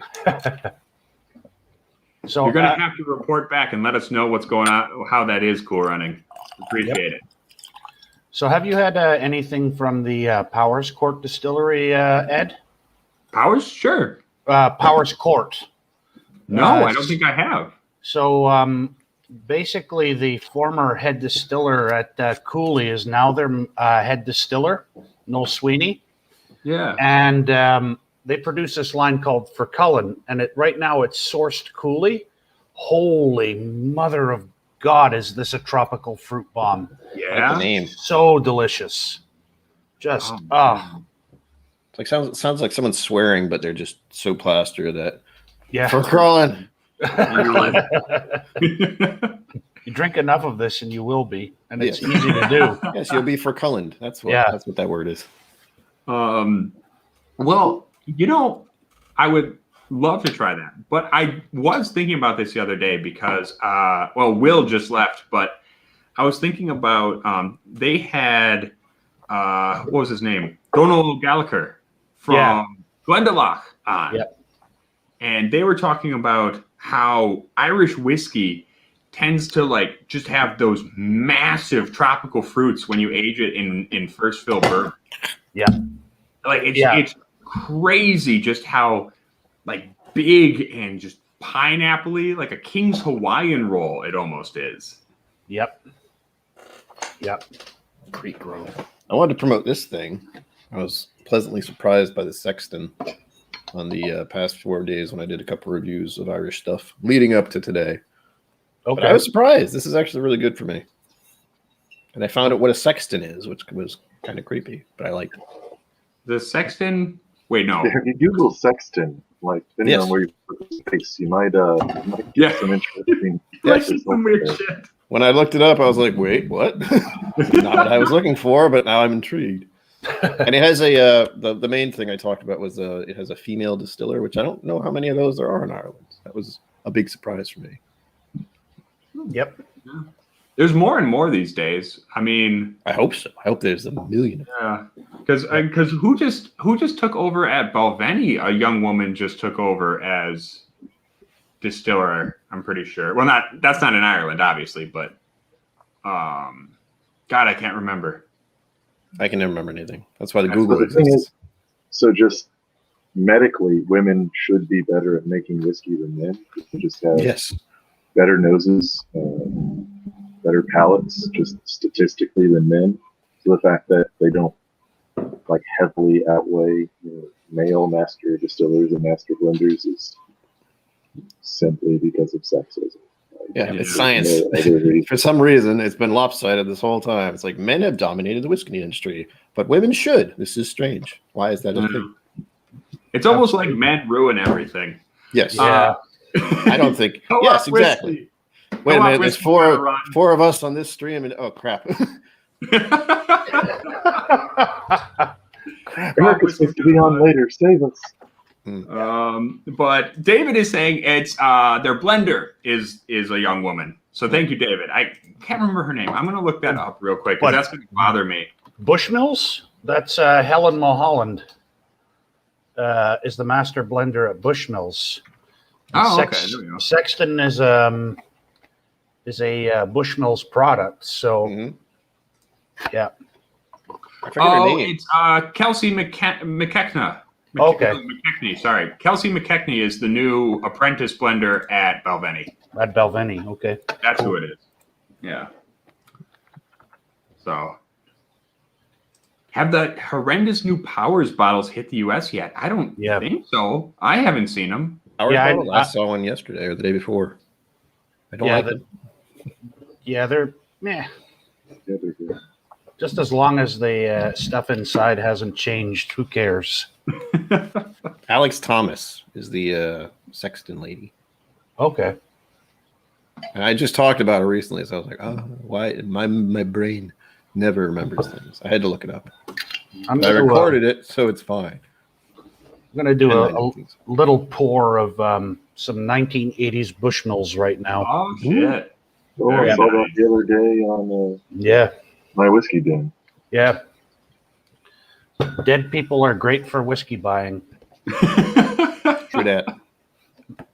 So Let the whiskey flow. It's the water of life, whether you're alive or not. Exactly. yep. David is saying the gold label isn't even gold anymore. Okay, I gotta look No. this up real quick. It's red. It's red. I think they're trying to appeal to the younger Oh. the kids. Wait, I think I have seen that. I didn't even realize that was Powers. Mhm. Yeah. Holy shit! We've I ruined have your seen life. that. I didn't even realize that was Powers. I thought we had some new Irish whiskey in. I had no idea. Yeah, that's the new Powers. I kept the old bottle just because I like it so much more. It's empty, but I was like, oh, they changed it. Why? I like this one. Why? Huh? That's funny. But I think it's no, just a that marketing is thing. kind of ugly. It's got a very I don't know, like it looks like a warning that you would put up in a factory next to a piece of equipment. You know what I mean? Like a Yeah. warning symbol, just like Powers. this will rip your hands off or something. This Yep. this thing runs on electricity. Powers. There you go. That's a good one. Oh, I mean, they did have the first dynamo in Ireland on the distillery, so there you go. That's interesting. I have to move around, creaky chair. Yeah, David makes a good point. I didn't even realize it was Powers. That's not a good sign if you're trying to get people to Nope. pick your Younger thing off. generation, I think. That's my best guess. And marketing, because marketing. Yeah, that's weird. That is weird. I mean, I marketing. like what Jameson No. does. They just have shifted little things, but nothing's really changed. From what I hear. I don't know if that's actually true. Yeah. Well, I know in Glenfiddich recently, Glenfiddich and who was the other one? Singleton just messed around with their labeling, but all they did was like make it brighter and a little bit more sleek, you know. And those actually look really good. Like those are very eye-catching on the shelf, which is, I think, part of the reason they went with this sky blue for the new Redbreast. Is it like this pops on the shelf when you're walking down an aisle? It's like, woo, sky blue thing. Well, what is that? You know? Why is it $100? Yeah, I think that's probably why they used the sky blue on the tealing pot still as well, for marketing purposes, just because the color pops out on the shelf at you. Well, Turning around, looking at all of us are like, wait, what pops here? I don't know. Yeah. There's a lot of, reds, browns, grays, and greens. Not a lot of blues. That's right. What was the color of rye? Was it a green, like a dark green? Am I remembering something else? Some people would say like rye was a specific color. Ryes have very much become green. A lot of the people used to do other colors. Yep. So this is the Glenmorangie finished in rye casks. And they completely did not go green at all, which I was actually very pleasantly surprised by. Interesting. Yeah. Breaking all the rules that we've made up. Whiskey Batman is here. Yep. He is a dark protector. No, wait, what is it? He's a lone protector. Dark night. I am the night. And Rahu Lukos, I don't know you, Rahu, but apparently Donald summoned you. So thank you for popping in. That's awesome. Welcome to the chaos. And Jen Ardolino. Yes, that's awesome. Thank you for coming in, Jen. I like how people are just like peeking in for their work. They're like, yeah, hi guys, I can't have a drink right now, but Yeah. That's how the first year of this went too. So I'm not particularly surprised. But that's kind of the fun of it. People get to pop in. It's nice to have people take a moment out of the day and like share it with you rather than be like, I'm going on break. Yeah. Look at this guy. Oh, there's trouble. Hey. There we go. What's up? How you doing, Jeff? He's muted. Oh, I think you're a little muted. Push the button. Oh. Not that button. We were He'll be so back. excited. He'll be back. A man of few words, Mr. Petro. Yep. I remember him from the early days of the Vault. Like his name popped up a whole bunch of times, and I know him like indirectly through the internets, but I never actually met him in person. I always First one say to put the bottle into the vault. Yeah, I think so. Maybe. Jeffrey Patron is the guy who inspired the Rock Gut review. Nice. Like indirectly, it was the Whiskey Vault, but Jeff started posting videos on the Facebook page of the Whiskey Tribe. And so I was watching those and I was like, oh, this is cool. Like, I'm going to do that. And so ended up doing this. So I think a lot of us were influenced by the Tribe. I know I was. His audio's being wonky. Okay, well, if you fix Good it, to see come on your back face. in, man. We'd love to have you back. And Steve A needs to go shopping on his lunch break. He needs to get heavy cream to make Irish coffee. Yep. So Erica and I were having a debate about this, and people in the chat told me I was wrong, that an Irish coffee is just coffee and whiskey. And a Nutty Irishman is Bailey's coffee and whiskey. When I always called an Irish coffee Bailey's whiskey and coffee. Yeah, that's how my gran always did it. Bailey's whiskey and coffee. Yeah, So- that's what I always did too. That's Yeah. what I always thought an Irish coffee was. So, I thought it was just Bailey's and coffee. Yeah. yeah. When I Okay. go to a restaurant, it's We're in Irish Kentucky, whiskey. so if it's not Cream on top, bourbon, I it's think. not whiskey. Yeah. Yeah. We must define it, or else we are all wrong. All right. What am I going to break out next? I'm going to do a little ballyhoo from Connacht. Cool.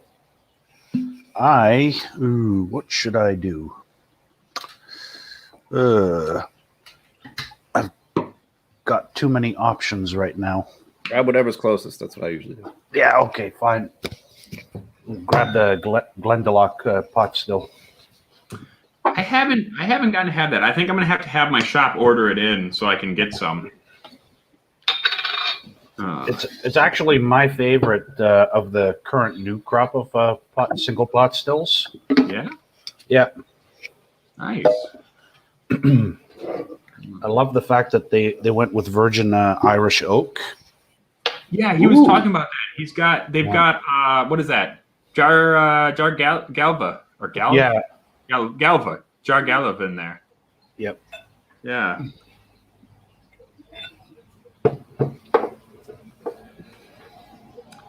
Okay, Steve A has the answer. Proper Irish coffee is coffee, some sugar or simple syrup, Irish whiskey, whipped and frothed cream on top. Okay. Fair enough. Fair enough. He has spoken. And it has been declared. Steve A has ruled.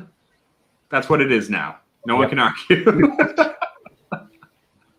I figure this just falls into the what you like to drink the way you like to drink it thing. Exactly. Yeah. Jim Morris is saying, It's like, no, he must be. You can't argue anymore. Yeah. So Just it's how right he is the only. Yes. I'm not going to argue. Yep. Arguing takes energy. Yeah, this. I love this. The vanilla you get on this. It's like actual vanilla bean paste. Just I can smell it. You know, from here. Just. Jeff, what's going on, man? Nope. Still having still having audio problems. issues. He can hear us, I hope. Oh, he can hear us, but he can't talk back. There we go. Hey, there we go. Sorry. Oh. Joys of technology. Maybe again. Maybe next time. Emily Chambers is asking, is the Glendalough Pochine fully unaged? It is. It is. Yeah, I'll have some of that in a second too, because Pochine is good any day. But yeah, so this is literally just they're a single malt mash bill, just with no barrel aging whatsoever. Oh, I can't get that in Kentucky.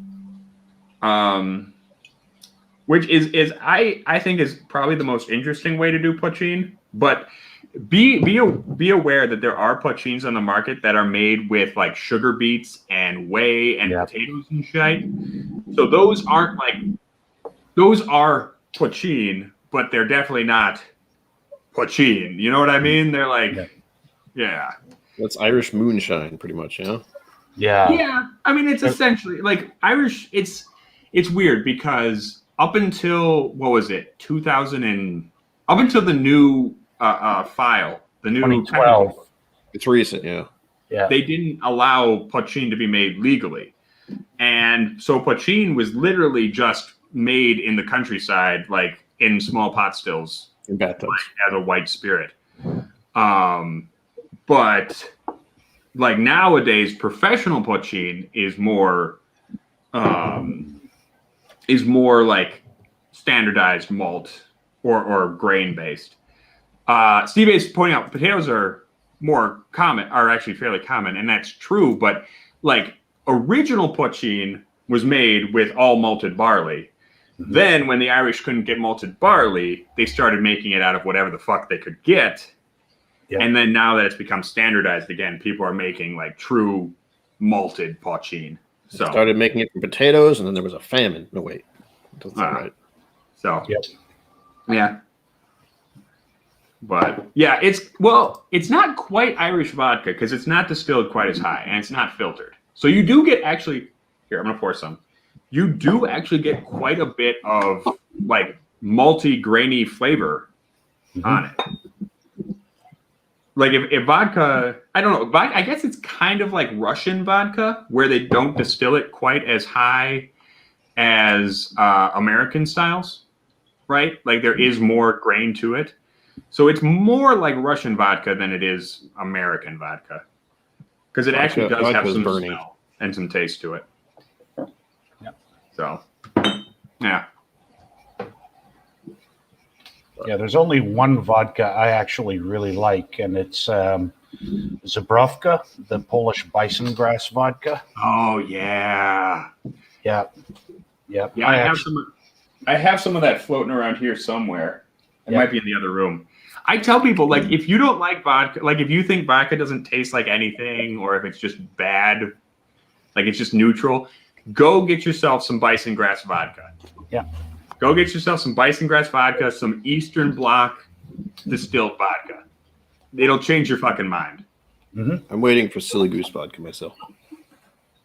Oh yeah, that's My right. favorite vodka is bacon vodka because then it's an insane good in it. What was that, Mitch?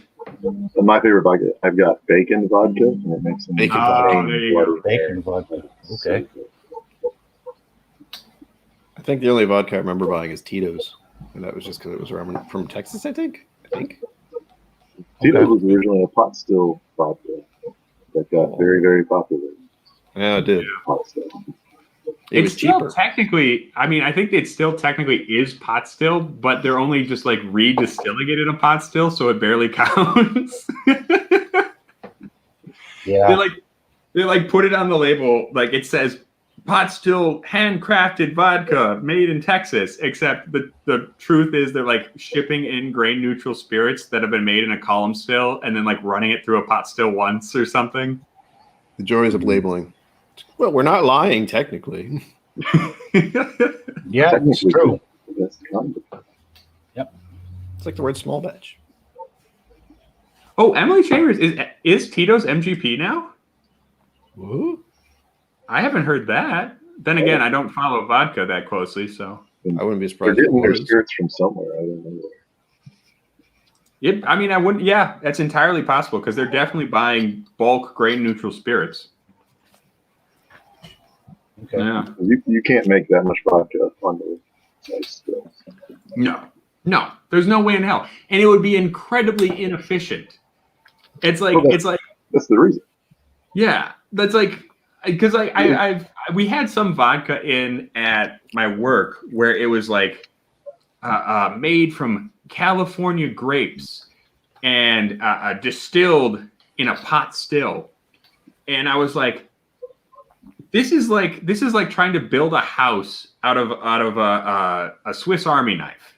Yeah, you can do it. You can do it, but it's not going to look any better than if you just did it with proper tools. Yeah. Well, it's Yeah. also like Woodford Reserves, and they use a triple pot still. Like, yeah, they do, and then they blend it with a crap ton of Old Forester that's made on a column still because there's no way that they could make that much whiskey using those stills. Right. Yeah. Yeah, I tell people that at my work, and people are surprised as hell to learn that Woodford is basically just blended Old Forester.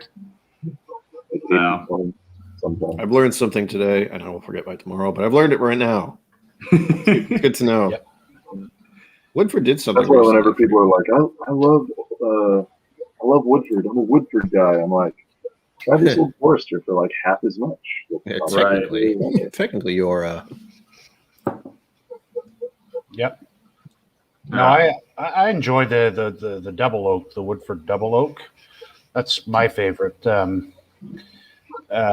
Old Forester, we don't see much of it up here.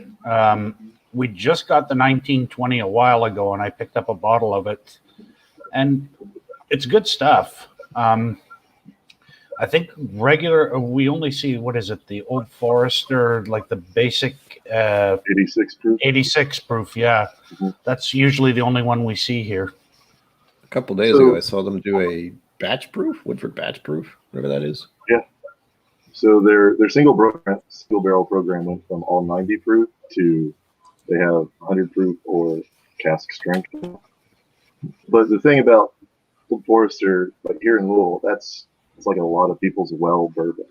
So you go out and you're like, yeah, I'll have like bourbon and Coke or something. And they put Old Forester in it. So it's just, that's a flavor profile almost everybody here in Louisville. Yep. And Co-op Whiskey is saying Tito's is made in Texas, and it is. It is, technically. But they're definitely shipping grain neutral spirits in from somewhere, is the point. It could be Gulf Coast now. For all you know. Hmm. So it could be actually made in Texas and shipped from wherever they are to wherever Tito's is, and then finished in the pot still. Just everything's MGP now, all of it. Yeah. Yeah. Hey, Jason Busey is saying good afternoon. Gonna start too, legend. Jason. Oh, I've had too much to drink. I can't read that. I haven't had enough. I can't read that. Yeah, all right. Yeah.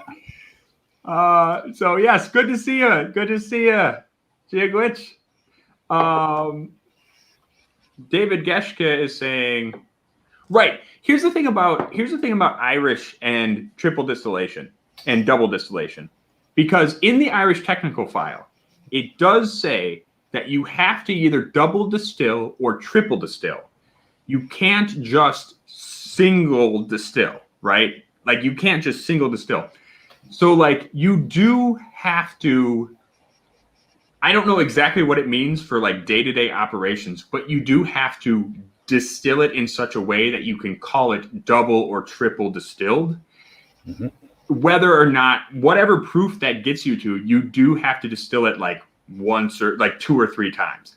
It's a weird rule, but like, Yep. like my question always has been like, can you, like, could you, for example, distill something through a column so big it got you up to like 85%, like a percentage that would be the same as running it through both a single column and a rectifier?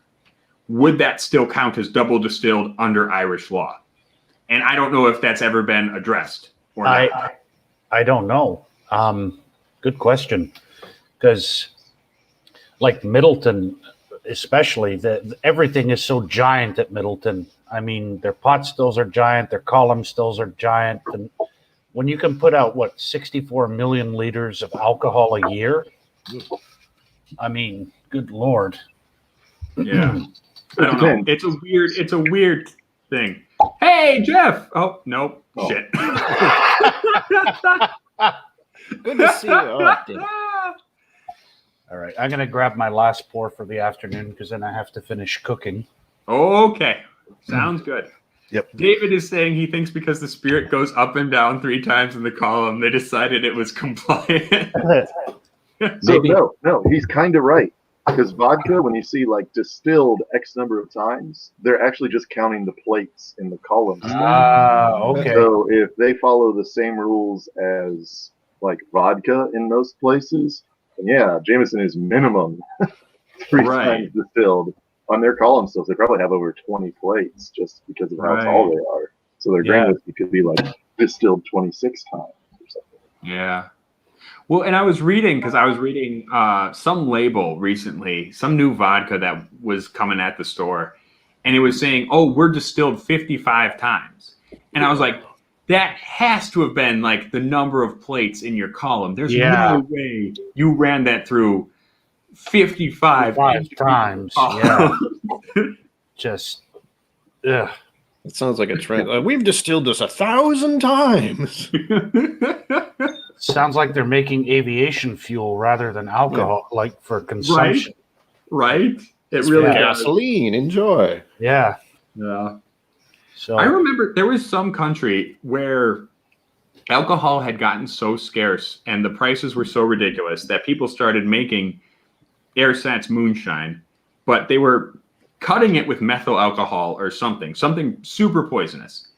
And so rather than buying from the moonshiners, people started breaking into airway hangars, Oh, God. plane hangars, and stealing jet fuel to drink because it was healthier than the fucked up moonshine people were selling. Sounds like a desperate times, desperate measures thing. I know India destroys a lot of whiskey every year because of all of the rectification that people do and then pour it back into original bottles. Sketchy sketch. Yeah, it's like those. Where are they? I had Hard some to police arcade a billion bottles. people, right? That's true. You can These try, but arcade good luck. bottles, they all have the safety cap, so you can't pour anything back into them because they're scared that someone's going to go back and pour in gasoline or something and try to sell it to tourists. Ooh. damn. Yeah. All right. So I just did my last pour to cap off the afternoon. Oh, very cool. Yep. I don't think I've ever had Middleton, like a direct Middleton, that is. Probably had one of their things. But never one that said Middleton on the bottle. Glorious. Which glorious which stuff. tree is that? This one's tree 5. Oh. Yep. Well, as long Middleton's as on my you're list. drinking Middleton, I'm going to break out a little Middleton myself, I think. But Okay. unfortunately, I don't have any Gargalic. Okay. I do have a little bit of Barry Crockett, though. Ah, yeah. What a great whiskey. Oh, So that'll do for now. That'll do, laddie. yep. That'll do. I have some Barry Crockett here as well as the 2020 very rare. Brian Nation's last one. Yeah. Yeah. Who's he with now? He's with O'Shaughnessy, yeah? Yeah, in Minneapolis. Yeah. Yeah. That is going to be crazy. I am so excited for like American producers to start making some like fucking Irish style shit. Yeah, you've got Talnua in Colorado that does it already, making an American pot still. Who is that? Talnua in Colorado. Oh, I haven't heard of them. Yeah, They imported their Irish name, apparently. Yeah, but yeah, it's going to be exciting to see, especially what Brian Nation comes up with, because they've already confirmed they're going to be doing an Irish style whiskey. So I like him already. His name is Brian. That's all I need. There you go. Eric McDaniel, he knows where he can get Tree 2 for 300-ish, but he hasn't pulled the trigger yet. You might as well, dude. well, yeah. Yeah, You go should. ahead. Spend $300. I'm yeah. If you've got the money, you probably should. I do not have the money. Dollar for dollar, it's one of the world's best whiskeys. Wow. Just certainly belongs in that conversation of, world's best whiskeys for sure. Steve, he's got a whole Dargalic blind flight lined up for tonight. Ooh. Very nice. Because he's got a bottle of the Knockworth Forest, I believe, and then he's also got some from the Bluebell Forest as well. Oh yeah, I think he shared that Bluebell one with me when I ran into him back at Distill America over a year ago. Which was Everything was really over a cool. year ago for meeting people. Yeah. Yeah. Blue Spot's still on my list to try, but that's the one that's just recently, and it's kind of roaming through the whiskey tube community. It's like good luck getting it kind of thing. Yeah, I have my bottle of Blue Spot sitting on the other side of the border right now. No. Oh dang. So I mean, So I close. haven't even had red spot yet, so I'm way behind. Mixed views of red spots. I'm very okay with Red Spot. I am too. I just don't like the price. I bought it for $125, and I was like, "Yay! Finally, I can enjoy this super expensive." Well, it's not bad, but yeah, it's probably the most disappointing of the spots, I think. Like right now, my absolute favorite is the Leaville Barton. That one, I adore it. I already found out about Green Spot having different types, and I was like, "What? Why? Now I have to try them all. Where are they?" The green spot, like just the original green spot, is still my favorite. Oh, I miss having it. Original Green Spot's amazing. It's a lovely, fantastic, clean whiskey. Just Bill was on here. Bill from Whiskey Dick was on here before you guys came on, and I was saying to him, I love Green Spot because I get this, and I think Donald, you said it's got a very high that first fill bourbon influence, that coconut note. I get a super strong coconut note on Green Spot. Just I get that too, but I blame Daniel Whittington for that one. And his story, his story about being in like the Bahamas or something and coconut, like freaking sunblock or something like that. Yep. I heard him say that, and I was like, God damn it, there's coconut in this. David is saying the new craze is Claren, which is unaged rum, single distilled in pot stills, and bottled without reduction. Interesting. That sounds a little bit like how they make Armagnac. Kinda. That's freaky. Mitch, were you going to say about Green Spot? Yeah. I was going to say, is it funky rum, or is it, like that Jamaican pot still style rum, or is it like clean, like sugar rum? Because that would be interesting. I don't know. But I was going to say, I got cask strength Green Spot back in the day. God, I was like, oh, I love Green Spot. I bet cask strength is just everything I love turned up to 11. I seem to like cask strength everything. Steve A. It's a quote from O'Shaughnessy. They have a vision to create a line of both Irish and American whiskeys that pay tribute to their Irish-American heritage. I love that. That's fantastic. Nice. I'm super excited. I would be too if I lived close to there. Yeah, no, I'm definitely going to pay them a visit. Yeah, keep your socialized healthcare and functioning economy. We've got American Irish whiskey. Perfect. That was Yeah, perfect. and your legalized pot and your very progressive ideals. Get rid of all that shit and come down to America where you get guns and whiskey. I mean, I found a both, so like, you take what you can get. Yeah, I mean, it's funny how the laws here work. You know, so many different pot shops springing up everywhere. I've got like 6 of them within walking distance now. And then you can get pot delivered in the mail, Nice. Oh, that's amazing. but you can't get whiskey delivered, like shipped in. It's weird. Like, Yeah, that is weird. I always feel like I'm on the outside because I don't smoke pot. I don't want to smoke pot. yeah, It's neither just do kinda I. I got it medically for a while, but then like I'm in Rhode Island and I'm on the border of Massachusetts. There is a place less than 2 miles away in Massachusetts where it's totally legal to get at any time adult use. And then it was like in Rhode Island, you need to have a medical card, which you have to pay for. So the beginning of this year, technically, I was like, I don't really have to renew the medical card. I can just, Okay. go next Hey, door. I want to say La Fe La Padrig Sonagwich to Giant Cheeto. Thank you, my man. That's awesome. And he ordered a bottle of Middleton Very Rare 2017, hoping it would have arrived for today, but it didn't. I'm sorry. That's I'm sorry. I gotta say, I think the 2017, 2016, 2017, and the 2018, was it the 2018? No, 2016 and 2017, I thought were amazing. Then I had the 2018, and I was like, what the fuck happened here? Yep. They can vary from year to year. The 2020 is probably the best one I've had in the last, I want to say 2-3 years. Because the last one that I purchased before the 2020 was the 2016. That was the last one that I really liked. Yeah, I don't know. There was just something I thought because I had the 2018, I think, at Irish Fest here in Milwaukee.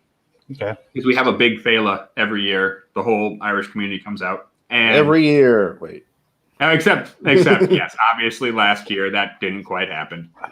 But I was there and I was like, okay, yeah, I'll buy a pour of 2018. Let's see how it is. And I was like, Jesus, what the fuck, man? Like it was so thin. Like I don't know what happened with that one. That one was just not good. So I have to completely change the subject. But I watched Donald on Monday, and he was drinking out of that same water bottle. And I managed to convince a girl I'm seeing to watch with me. And she was like, how big is that water bottle? Because it looks like it's 3 feet long. It's a 1.5 liter San Benedetto. And I buy them when they go on sale at the grocery store. It's fancy. So that way, it was like $1.50 for the bottle. So, yeah. I bought my water David. from Costco. It's $3 a 24 pack. I just Okay. refill this thing because poor. David He is says in answering front of all this whiskey. is answering your question about the rum. It's a Haitian rum, and it's very, very vegetal. I don't have a lot of Haitian. I mean, I've had a little bit of experience with Haitian and Martinique rums, the rum agricole stuff. I really like, not so much with the Haitian stuff, but the Martinique stuff I really like because it's a wonderful balance of a little bit of like a grassy kind of thing, but they age it for a pretty good amount of time. So you end up with a pretty cool like vanilla caramel bourbon influence mixed with that kind of freaky vegetal agricultural note. I need don't to try know. more rums and more tequilas and more absinthe and more everything. I need to try everything. So I just went on a distillery tour and picked this up, which is an American rum. It's made here in Louisville. We have a neighborhood called Baxter's, so that's where that came from. But they're making their own rum and aging it in whiskey barrels. So they chose like a really Worse. glycol heavy barrel for that. So it's like a uniquely smoky rum, which is Oh, Combination of things is getting crazy. Whiskey finished in rum, rum finished in whiskey. It's madness. yeah. Yep. Oh, yeah, hopefully guys. they put some guys, whiskey let's in see if this works. And he's upside It down. does work. There we go. No, I can actually hear y'all this time. For Oh, some, good. Cool. Did you just needed to turn the camera upside down to be able to hear us? Well, I moved to iPad because I was using Bluetooth headphones because no wire on, no jack in the new phone. Technology. Mm. These kids these days with the It was quite the selling point for the new iPhone, wasn't it? Reduced features. they're vaporizing Irish whiskey on the hoverboards. Giant Cheeto's got to head out. Slan, thank you, my man. And we'll be on till probably, well, I'll be on until approximately 3 o'clock. Then I got to hop off because I got to do a tasting. But I'll be on till then. So he's drinking before he has to do more Central. drinking. 3 o'clock Central Daylight Savings. So keep that in mind. It is Daylight Savings. So Yep. for those of you outside of the U.S., that may be weird. Time is irrelevant. Yep. All right, guys, I'm going to jump off because I'm going to go tend to my dinner of stew and boxty. So, Oh, There you go. don't make Yep. us hungry. yeah. Cheers, So, man. all right, Cheers. guys, take care. Happy St. Pat's. Cheers. Yeah. Cheers, man. Sancha. Donner Pass is here. Good to see you, Donner. It's, first of all, I consider it never too early to drink whiskey. And second of all, everyone is Irish today. Yeah, Even today's if you Star don't Wars want to be. Too bad. You're Irish, motherfucker. So I work at a distillery, and I start work at 6 a.m. Oh, So there, it's it's brutal. not fun whiskey to drink at 6 a.m. So mostly you just smell it. It's an Because it's the interesting 140 experience. proof white dog, and you just got to smell it to make sure like something didn't go wrong. That'll be But they're better like, than "Oh, coffee in the have morning. a taste. I'm like, 6 o'clock in the morning. It's like coffee. It'll wake you up just in a different way. Oh, does it though? Yeah. And imagine if something goes wrong. Oh, Oh, wakes gosh. you up even more. Yeah, I can imagine. How often does something come off the still and it actually has something noticeably wrong with it? Like, does that happen with any frequency? I feel like you guys probably have a pretty good system down. So we do and we don't. So it's so automated because we make so much, right? Mhm. Like we can't have one guy being like, let's make sure every process is going right all the time. So we rely Robots a are in lot control. on temperature gauges and things like that. And if a temperature gauge breaks, like we don't know if it's still sending data, right? Ooh. So we might have a fermenter that, you know, the temperature gauge breaks and it just constantly reads like 70 degrees or something like that, despite the fact it's like 95 degrees. So it's just sitting there spoiling for days and we don't know, Jeez. you know. And then it finally gets to the point where like we're running it and we're testing it. And it's like, does anyone get a large pile of rotting garbage in when they smell this? And it's like, yes, now that you mention it, that is a note Seems not that I right. pick up. Oh, that's bad. So we only really get it when we have like crazy mechanical failures, which don't happen often. But I've been there for 3 years, and it's happened more than once. In 3 Sure. years. It's probably the best way to put that. At that point, do you just have to throw away the batch, or can you redistill? What's the option? So you can throw it away. The problem is it costs a lot of money to throw it away because we're putting it down the sewer, and it's just almost pure alcohol at that point. Cleaning the So pipes. you can, well, it does clean the pipes, that's for sure. But you can do the wild turkey thing where you just very slowly blended away. Oh, we have a batch of 1,000 barrels. Get 2 of those really bad ones and throw it in there, and it won't affect anything. Sure. Which is just exponentially cheaper. Yeah, that makes sense. If it works. Downer Pass is asking how to pronounce the new channel name. Okay, this is a tricky thing because there are 3 dialects of the Irish language. So in the dialect I learned, it would be Avrenu Boglofe. But if you're from like the eastern part of the country, it would be Avrenu Boglofe. So just say Rock Gut Review. It's easier. We're going to be changing it back. We're going to be changing it back after this week. Don't worry. Cool Running says there's an Irish YouTube channel, The Whiskey Chaser Brain. He just uploaded a review of the new 10-year from Redbreast. Next. So everybody, go subscribe over there. I'm going to check it out myself. In fact, I might go subscribe right now. Go check out Whiskey Chaser Brain. Show him some love. We gotta show love to all the various Whiskey Tube channels, especially the ones over in the old country. Right. Oh yeah. Check this out. I just want to hear him talk. Oh, look at this! I'm looking at his channel right now. It's very cute. It's well designed. He's got a great logo. Yeah, go check him out. I'll throw the link in the chat. Oh, I'm gaining on him. He's in trouble. It's not a competition, Kilco. I'm not competitive at all. I get there when I get there, pretty much. Wow. It's the YouTube overlords who make it seem competitive. Like you need 1,000 subscribers and you must have this many watch hours, and then we'll get money from you, basically. Yeah, it's true. The YouTube. Oh, did the link go through, you guys? Oh yeah, it did. Okay, good. Okay, there it is. Yeah, YouTube has some fucky rules about watch hours and shit and subscriber base. Overlords, YouTube overlords. Whatever. That's them. That's their issue. It's fine. But like, here's my thing: a lot of channels are moving away from doing super chats, right? And don't get me wrong, I appreciate everybody's super chat. Whenever you super chat, it's awesome. Thank you so much. You guys are fantastic. It's amazing.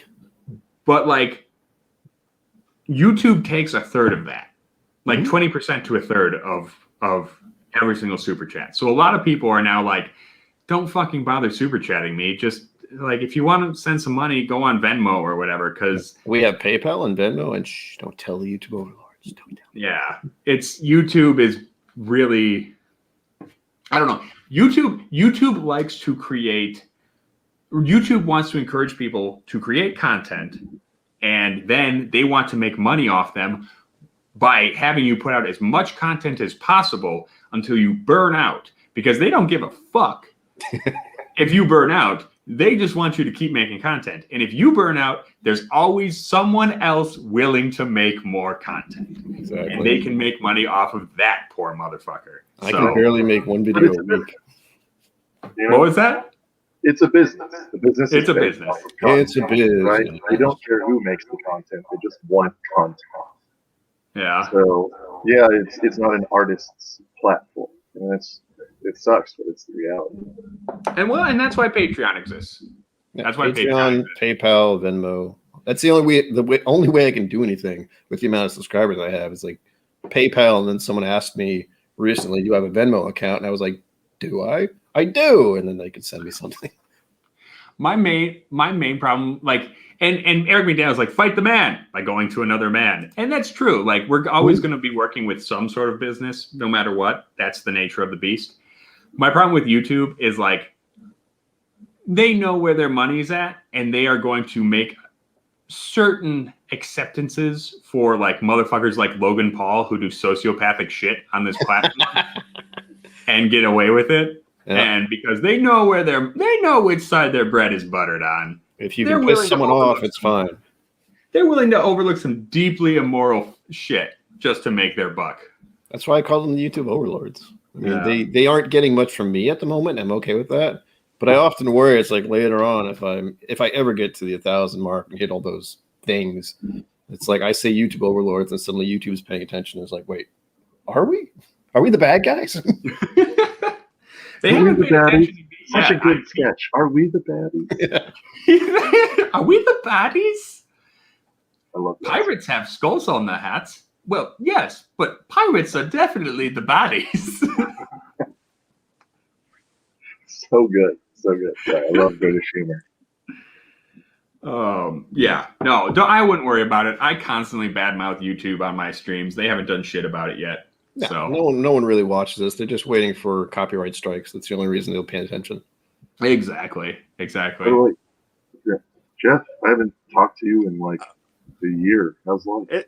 It's been a while. I sorry. I actually didn't. Did you say how's lunch or how's life? How's life? Life.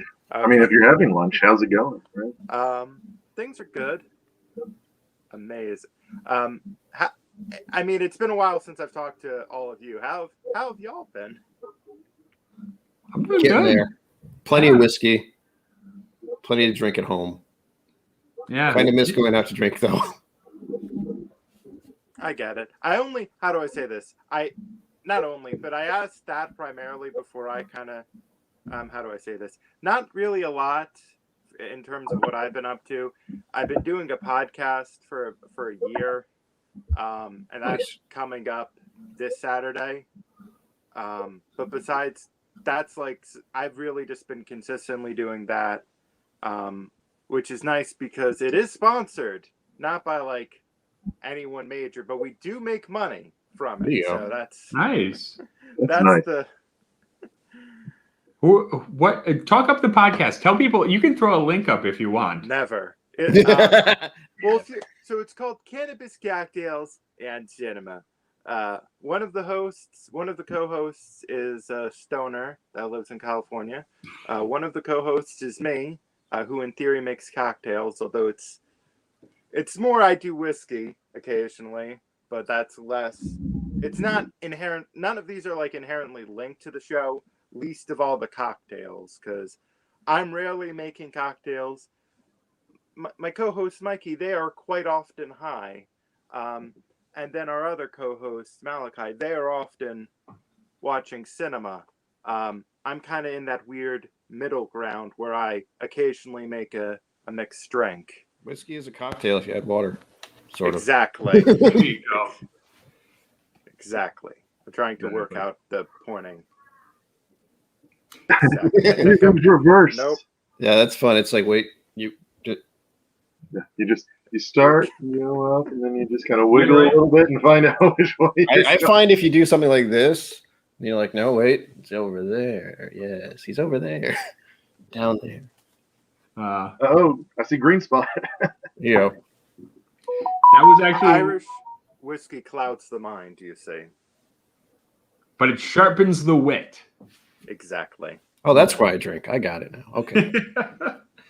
That was actually something my store was considering doing because we have a bar upstairs, and there may be a law coming into Wisconsin where we can sell cocktails like in cups to go. So we were thinking like we could do whiskey tastings online if we just sell people shots of whiskey with just a dropper of water in it and just sell it to them. Perfect. And then they take it home. So thankfully, Kentucky made that law for COVID that you could sell drinks to go. And I used to work at a store called Westport Whiskey and Wine, which if you're big in the bourbon secondary community, often the picks come up and they are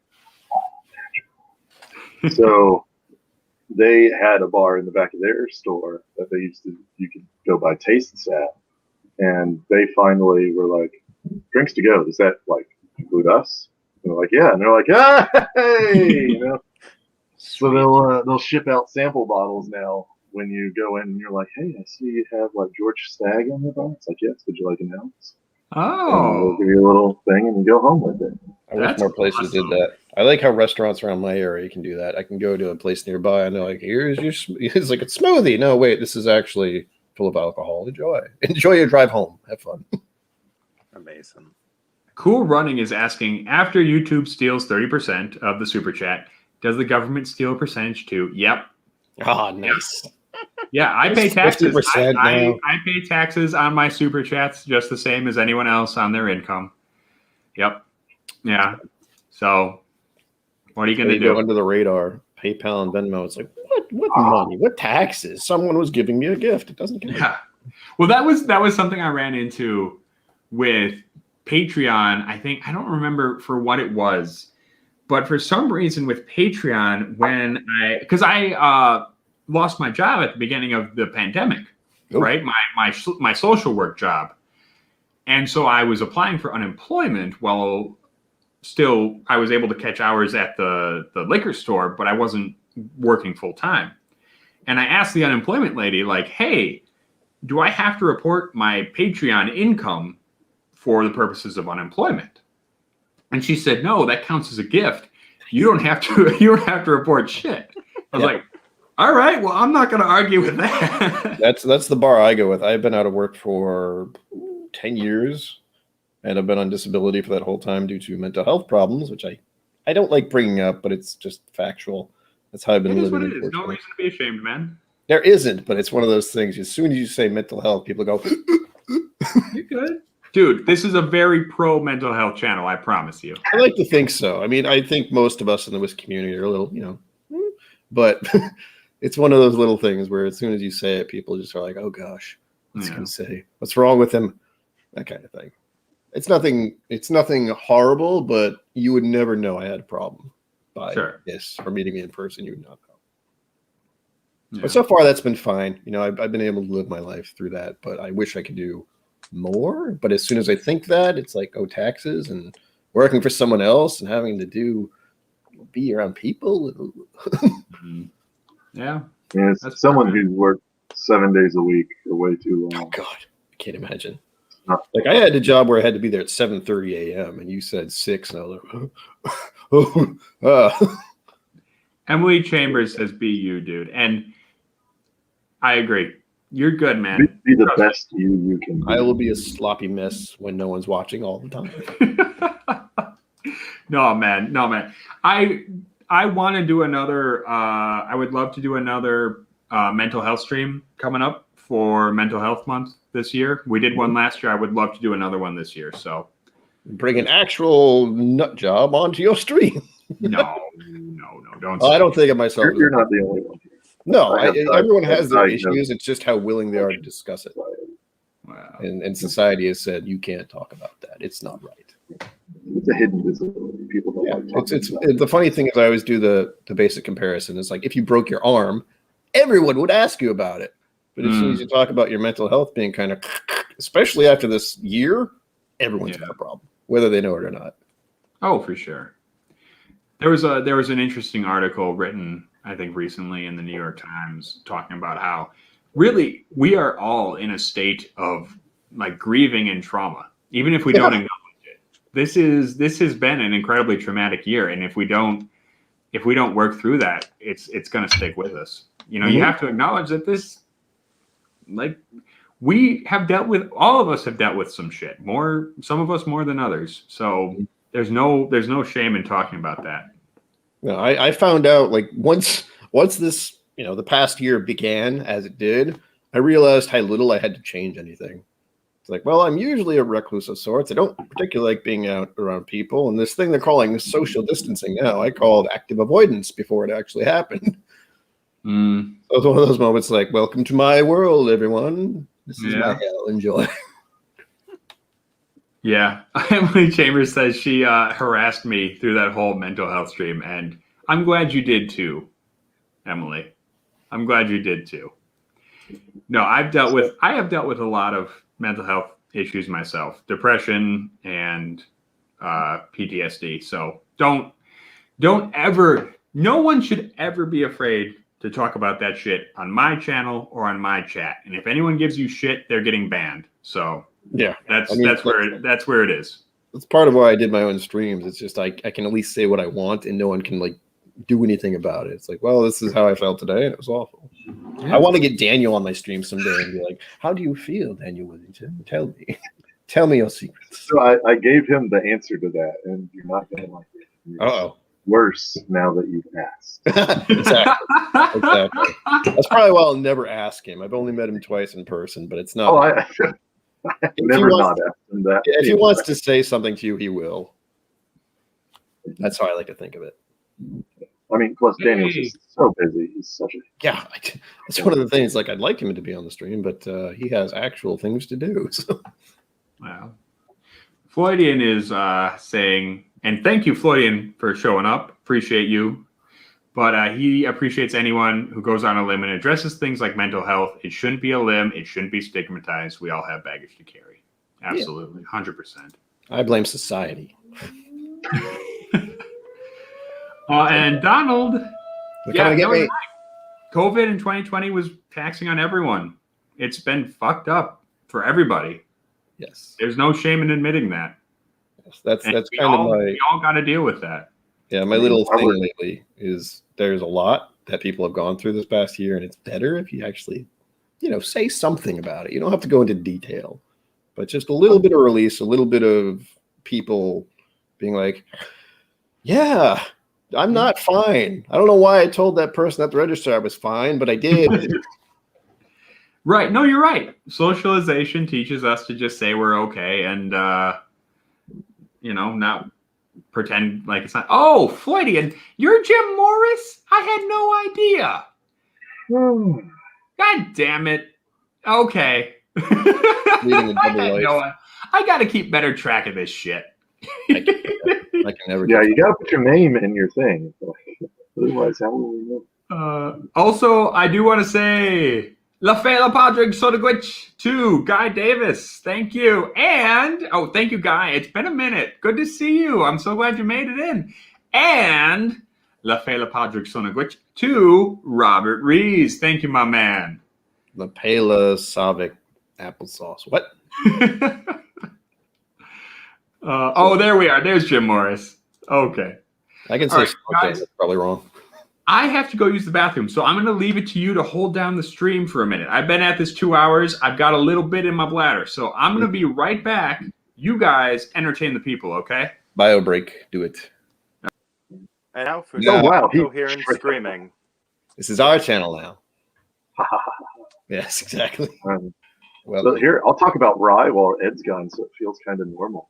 there you go. I poured the Restoration Rye, which some folks might have heard of Castle and Key. It was headed up by Marianne Barnes, who then got married, became Marianne Eves, who was the first female master distiller in Kentucky, and that's the first whiskey that they've released. I love hearing that. My little shtick, my thing. Shtick? What do I call it? My reason for getting into whiskey was via the book that Fred Minnick did called Whiskey Women. So I Very good book. always appreciate the fact that women are getting into the industry more these days. Yeah. So it was really weird because we had 3 female master distillers start in. Show it again, Mitch. Not sure how well everybody can see the thing, but it's like held on by hands. Castle and Key is engraved in the bottom of the glass. Nice. Unfortunately, I have to use my onboard webcam because for some reason my computer doesn't like webcams and it zooms every webcam I hook up in 100%. Hello, everyone. How are you? I'm like, hey, how's it going? We had 3 female master distillers start in less than a year. So there was Marianne Eves at Castle and Key, then oh my goodness, Joyce Netherly at Jeff the Creed. And then I feel so bad because I completely blanked on her name. But at Michter's, she was the master distiller. She recently retired. Don't worry about it. My memory is awful, and I say that every single time. It's like, it's someone somewhere. Let me Google it. Hold on. I knew it a second ago, and now it's gone. It's actually a really solid rye. Like, I'm very surprised at how well it turned out. It's full rye, not rye blend. It is a Kentucky rye whiskey. It's not straight, so it is very young. But it's 103 proof. Pretty light on the palate, lots of floral notes, and a little bit of licorice, kind of anise type of thing. I was waiting for you to say But- that. Every time I have rye, there's a licorice thing going on. So if you ever get a chance to try the Balcones rye, like that has I about did. the least licorice I've ever had in a rye. It also kicked my butt the first time I had it. Like, oh my Yes. gosh. I remember I had it on I think I did a stream and I had, God, when was this? Last year probably, but I had samples of Balcones stuff since I can't find it easily. And one of them was the rye, and I know one of them was the tequila finish, which was astounding. I was dumbfounded by the tequila finish. I have had multiple tequila finish whiskeys and I strongly disliked all of them. I don't know what it is. Because I love tequila. Like if you give me a shot of tequila, I will sip my shot of Must be tequila. it, because I don't particularly like tequila usually. And yet I like that. I was like, oh, surprise. Tequila finish. Balcones I seem to like. But there's other things I haven't liked. The blue corn from Balcones was weird to me. I don't know why. I've heard mixed reviews anyway. But I had it on So here, something. I think I did it. so here in Louisville, we have Copper and Kings, which is getting better distribution because they just got bought by Constellation Brand. But they're a brandy company. But of just about any company in the world, I think they do the best job at finishing their brandies, even including like Scotch distilleries known for finishing. And I've had 3 of their brandies finished in tequila barrels, and they all just go wonky. It is very, very interesting. That's another thing I need to try more of, brandy. We were talking about Irish whiskey, Ed. It's fine. We didn't go Yeah, no, we didn't talk about anything no. other than Irish whiskey. Other than Irish Middleton? whiskey, of course. Yeah, Middleton and Teeling and Jameson. Yeah, that's what we were talking about the whole time. I need to sober up Hi, a little Connell. bit because I need to be awake later. So I'm gonna have a Coke right quick. There you go. Dang it. Jeff, what do We you love got? Powers.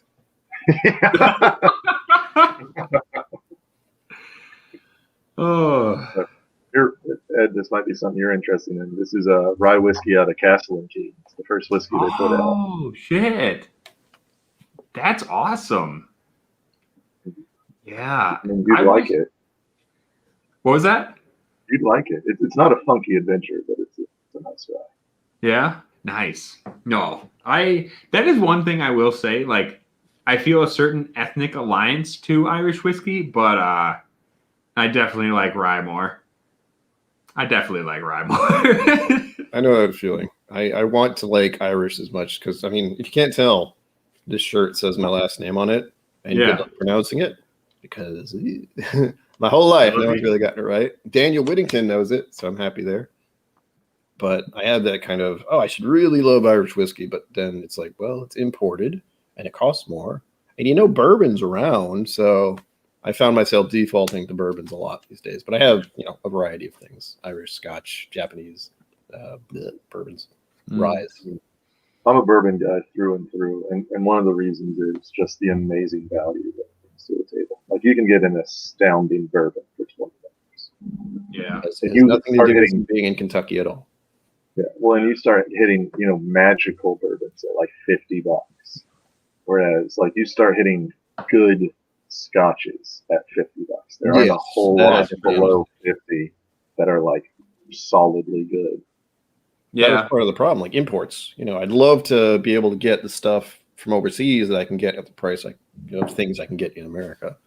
But Also, just bourbon's been designed for the past 100 years to be the most economical spirit possible, with the exception of their barrels, because it's column still, it's corn based, corn's so heavily subsidized, as opposed to like you look at Scotch, which is malted barley, which is not as cheap as corn.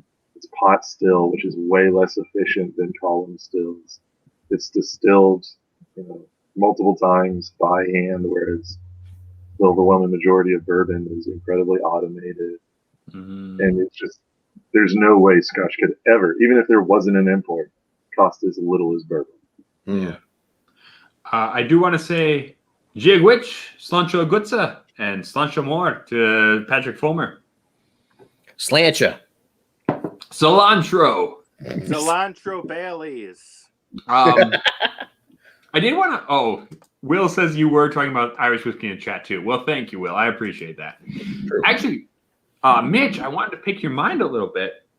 We had a stream recently talking about how best to define American single malt were it to be a TTB category. I think one of the main sticking points was column versus pot still. Mhm. And absolutely right. like the issue was, should a pot still be required for making American single malt? I think so.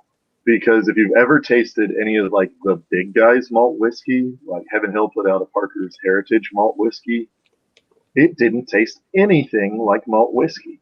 And there's two reasons for that, really.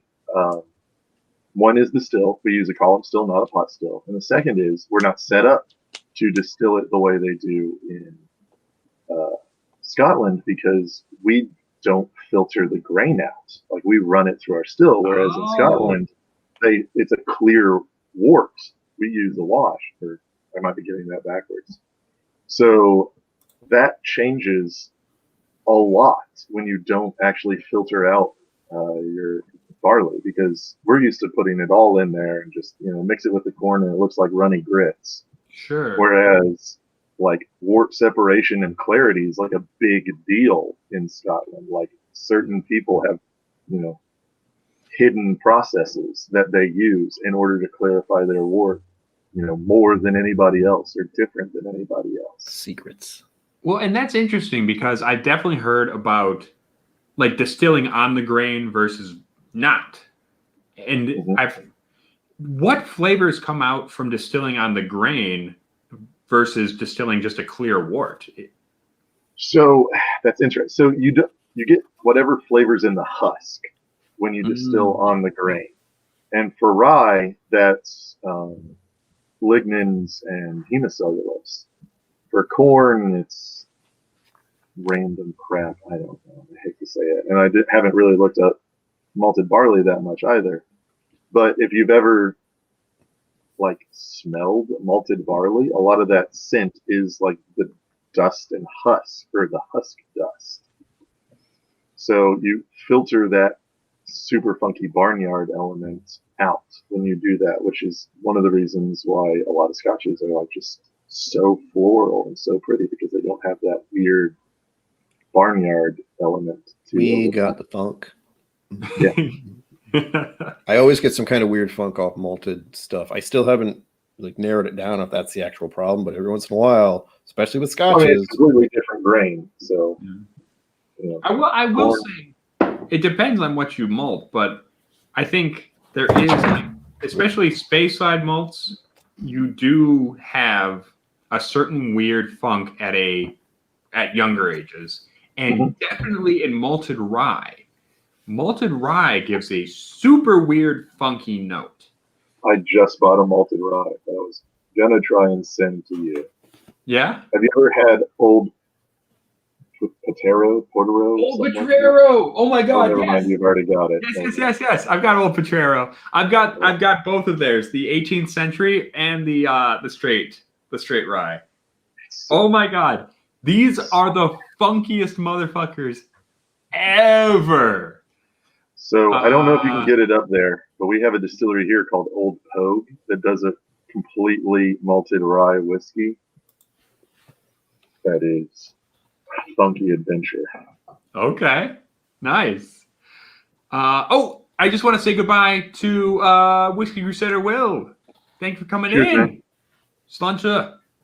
And Slancha August Slan. Thank you for coming in.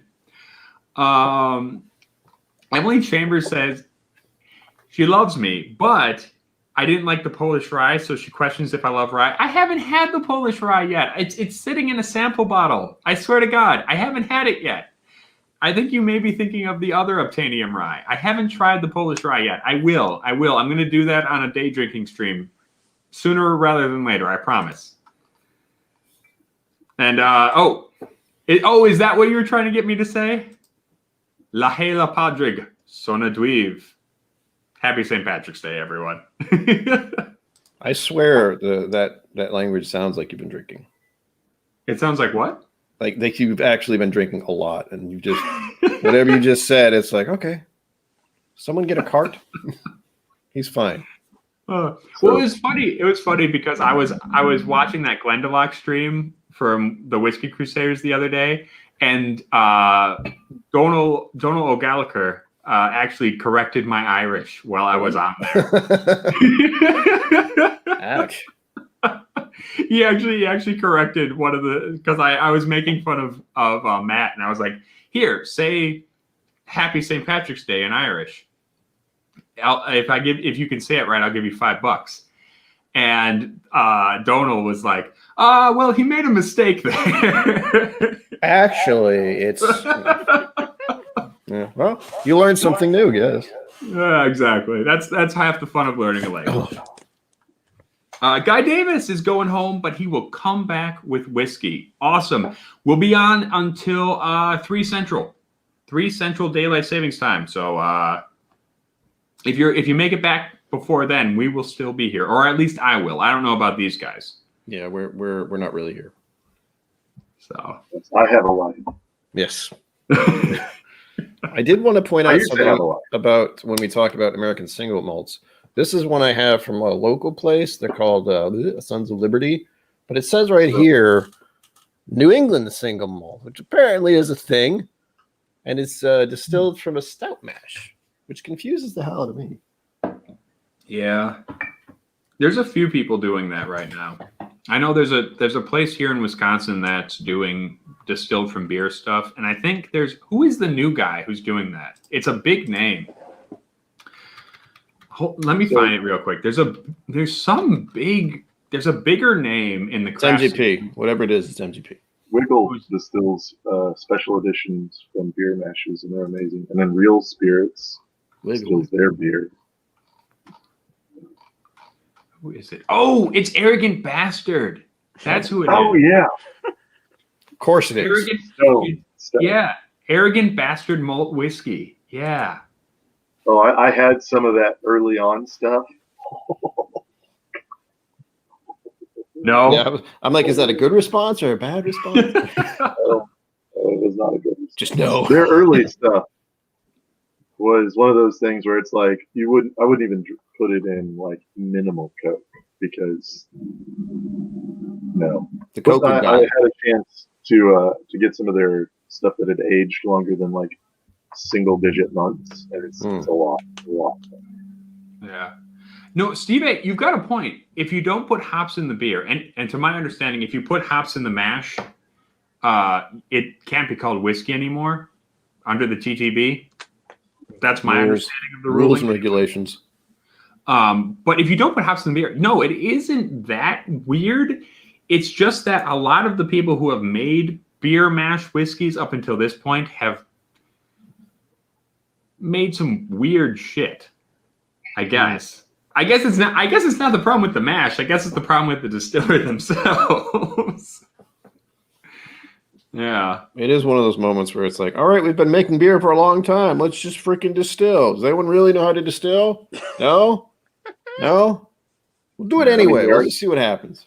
They already got the boiler. It's just It's good. How hard can it be? But there is a difference, though, in how long and how you ferment beer versus whiskey. Because a long fermentation for whiskey might only be a couple, 2-3 days. Okay, you ready to nerd out? Yeah, let's nerd out. Let's do it. All right, so you can ferment whiskey in a day if you want to. Like, Done. that is about the fastest you can go, and it won't taste that great. The longer you ferment, the more esters that you'll develop, and the more chance the yeast will get to create those like fruity esters, floral esters. So most large distilleries just ferment for 3 to 4 days. Woodford ferments for a week. So that's one of the reasons Woodford tastes so different. They develop like super floral esters. That's why you can get a lot of bubble gum from them near the mulberry trees growing around. And those will get in there, flavor their mash. But just economy of scale wise, 3 to 4 days is the sweet spot where you get chances for both the yeast to develop esters, and you get yeast to die, and then the lactobacillus bacteria to start eating the yeast and create new flavors as well. And you can actually like turn your fermenters pretty quickly, because if you do 3 or 4 days, you ferment for 3 days, clean for a day, ferment for 3 days, and then you've done a week. Okay. Science. But like for brewing, a week might be pretty short for them. Yeah. Mm-hmm. They might take 3 weeks to ferment the same. Yeah, and you'll have barrel fermented beers, and those are magical, and they ferment for months. Yeah. It's partially because so many of those compounds that you develop while you're fermenting are so volatile that they just gone the moment you distill. So there is diminishing rewards. The longer you ferment, the more volatile components you make. The more volatile the component is, the harder it is to get it through distillation. Right. I suppose you're losing something that you shouldn't have bothered creating in the first place, and distilling allows you to cover up some things that you may have wanted to change if you were going to just release this as just a beer. Yeah. Well, I mean, plus you oxidize whiskey.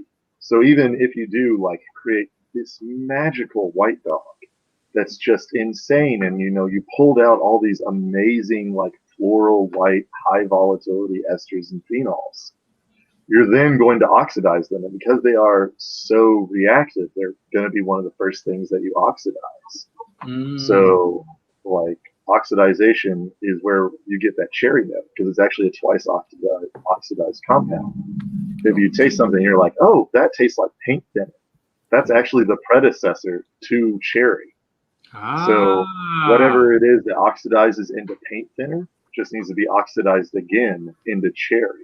So it's they're probably just a few months away from having just this great cherry note in, but because they pulled it a little too early, they've got this weird paint thinner layer. It's funny. That's I got cherry on amazing. Maker's Mark. Maker's Mark I like, but I'm a little scared now knowing that it can turn into paint thinner if something's wrong with it. That's fantastic, because I've definitely had, I think 2 of the ones I know off the top of my head are, well, one is the bourbon that we shall not name because Erica doesn't let me talk about it anymore, but also Willet has a weird paint thinner note, like the Willet family estate, and I've always wondered where that came from, and it's that actually... I gotta say it. So Willet might be sourcing from a distillery very near and dear to me personally. And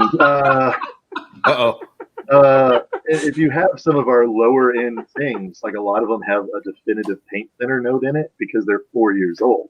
If you get some of our more premium things that have aged a little longer, that paint thinner note's completely gone.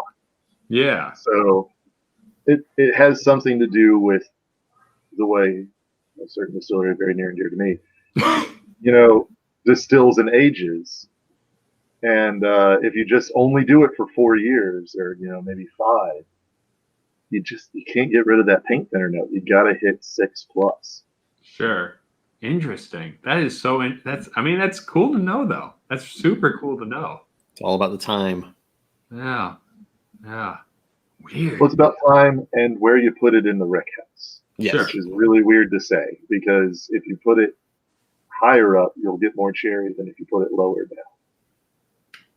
Which that does make sense. Heat rises, you're going to get more interaction quicker. I guess that makes sense. Sure.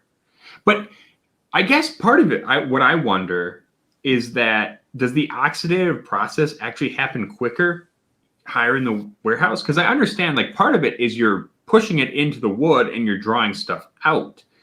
But do the chemical reactions?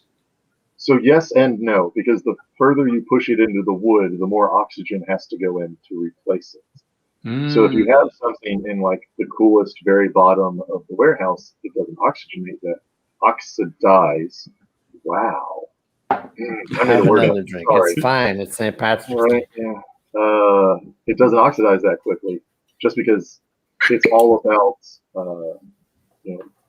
surface interaction with the oxygen. So if it's not evaporating out, if it's not going into the wood, if it's just sitting there at almost full for years, you're going to be like, oh, that's a really grain and wood fit forward. Whereas if you put it higher up, like, yes, it'll be more wood forward because it interacted with the wood more, but it'll also be more interesting and get a lot more depth of flavors thanks to the oxidization. Sure.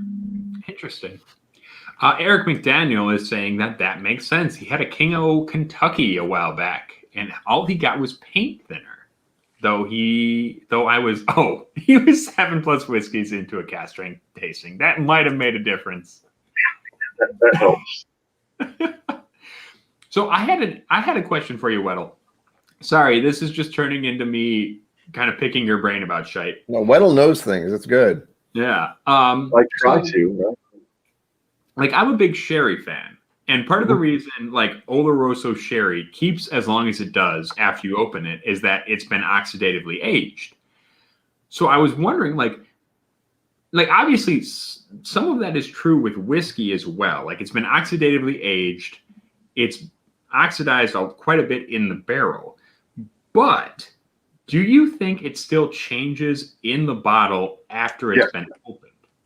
It does. 100%, no discussion. After you bottle something, it takes a couple months for it to hit its actual flavor that it will maintain unopened. There's several reasons for that. One, evaporation in the bottle, so that will change it. It will slowly evaporate to fill up the space that you give it. Two, the wood phenols actually continue developing.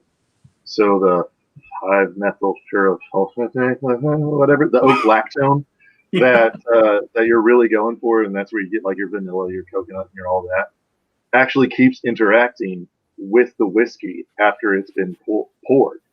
So it will continue to react with the whiskey in the glass and wine, actually, as it sits for several months. So you do not know what your whiskey will taste like out of the bottle until about 3 months after you've bottled it. Interesting. That's crazy. Well, and so this is a debate I've been having with people at my store, whether or not the neck pour of a bottle is going I was just about to say something about that, but I'm like, nah. What was Certain whiskeys change drastically between neck pours and others don't. It is a thing. It has to do with evaporation. Wow, I almost called it evaporization. This rye is kicking my butt. Good for it. It's healthy. It's fine. Dude, Mitch, you have no idea how happy you've made me. I'm going to go back to work on Friday and rub this fucking interview in my spirits director's fucking face. It's going to be great. It's going to be grand. I swear to God. Because if you think about it, your bottle should be perfectly sealed. So there should be no evaporation, no condensation, none of that, unless something's faulty with your bottle. The moment you open it, you've created a fault in your bottle. So that first neck pour is the faultless pour. However, most people understand, okay, the moment you open it, it's going to re-evaporate, it's going to start condensing, it's going to agitate the oils and all that in there, and it's going to change the whiskey. So you know that going in, so you change the way you bought it. All the more reason to go back and try it again, basically. Exactly. This is so good. This is such good shit. Such good shit. I swear to God. Who's ever watching and listening right now, you better be fucking appreciative that Weddle decided to come on the goddamn channel, because this is such good shit. I've been We noticing. should check the subscriber count and watch it just plummet the nerdier we get. When we were talking about mental awareness, everybody's like, yeah, I've had a terrible month/year because March was the year. Yeah. And Recently, then I'm it's like, been a year. oxidization and all that stuff. And they're like, That's interesting to me. wonder what's on anyone else's. It's definitely interesting to me because I've been talking about neck pours recently. I've noticed certain bottles, like it was Redbreast recently when I did the review today. I was like, why didn't I notice that there's actually whiskey in this neck pour, like the neck part of it for this bottle, and some of them there isn't. So does that change it? And I was like, neck pours, that's a thing, I guess. And I wasn't certain, but you just clarified it all. For me, it's cask strength bourbons that change a lot between the neck pour and the next pour. And now if you just do 5 pours back to back to back to back, and you're like, the first one's the neck pour, and then everything after that's not. No. That's not how it works. like I'm talking about, you pour it, you put it up for a few days, a couple weeks, or for me like a month or a year, and then you come back to it, it absolutely changes. It helps round off a lot of those harsher alcohol notes for the cask strength bourbons and kind of blend and mellow out. I think I'm fine with cask strength stuff though, because those bottles, especially like the higher proof stuff, just disappear very quickly. This is second best value in cask strength bourbon. I can't talk good enough about it. Everyone they're loves a the direct competitor. So, Do you think so? I know you just said like a month, 2 months. That's the amount of time it takes to round off those edges for a cask strength bourbon. Do you think that holds across different types of whiskey? I've noticed peated whiskeys change pretty darn fast as well. But the higher proof, so there's really weird science behind it that I don't understand perfectly, so I really shouldn't talk about it, but whatever. No. But Do it. alcohol is more volatile than water, so it will evaporate faster. So the higher percentage you have of alcohol in there, the more alcohol will evaporate. So just by having a cask strength whiskey, you will evaporate out more alcohol than you would if it was at 40%. So because you're evaporating out that higher percentage of alcohol, it changes faster because alcohol is volatile enough to pull those extra flavors with them when you drink. So as you evaporate more of that, you lose the alcohol flavor, you lose anything that required that high of an alcohol content to aerosolize or just be delivered to your palate, because we do have minimum thresholds to taste things. So if you have something that is just barely making it because of that alcohol percentage, and it just drops 1/10% or 0.5%, you lost that entire flavor forever. Whoa. Weird. Just do what Bill Nye does every time you're trying to explain something, and you're like, I'm not sure, but science, science. And everyone's fine with it. That just seems like a good reason to just keep drinking whiskey. Just drink whiskey and see how it develops. Try it all. Try it all numerous times. So, like for me, I used to craft on this right here, which is the Elijah Craig 125 proof grenade, because I had a neck pour off of it, and I was like, "This is not good. It's way too much alcohol." Well, and it's $30 for like a 200 milliliter or something like that, and I was like, "Why would any crazy fool buy this?" And then after I got through the neck pour and like it sat for a couple months because I wasn't enthused about it at all, it got way better. Like it's still a little hot, and it's still for $30 for a 200 milliliter. That's a lot. But my first pour, I would have been like, fools and idiots buy this. My second pour, I was like, no, people who like cask strength whiskey. There you go. Well, it's a lot better though Why than not what both? Dewar's is doing these days, where they're selling. What is it? I don't know. I guess I have mixed feelings, but like they're selling what $375 for $180. Yeah, they're what, 27 here or something like that? Yeah. Which on the one hand, I guess is okay because it's 27 years old and like people want to buy it because of the age statement, I guess. But like the first time I brought home the Dewar's, what was it, 21? I brought home the Dewar's 21. And I was like, oh, I just paid $100 for this. And I popped open the box and I was like, why is the fucking bottle so small? It's teeny. Wait a second. There's something wrong here.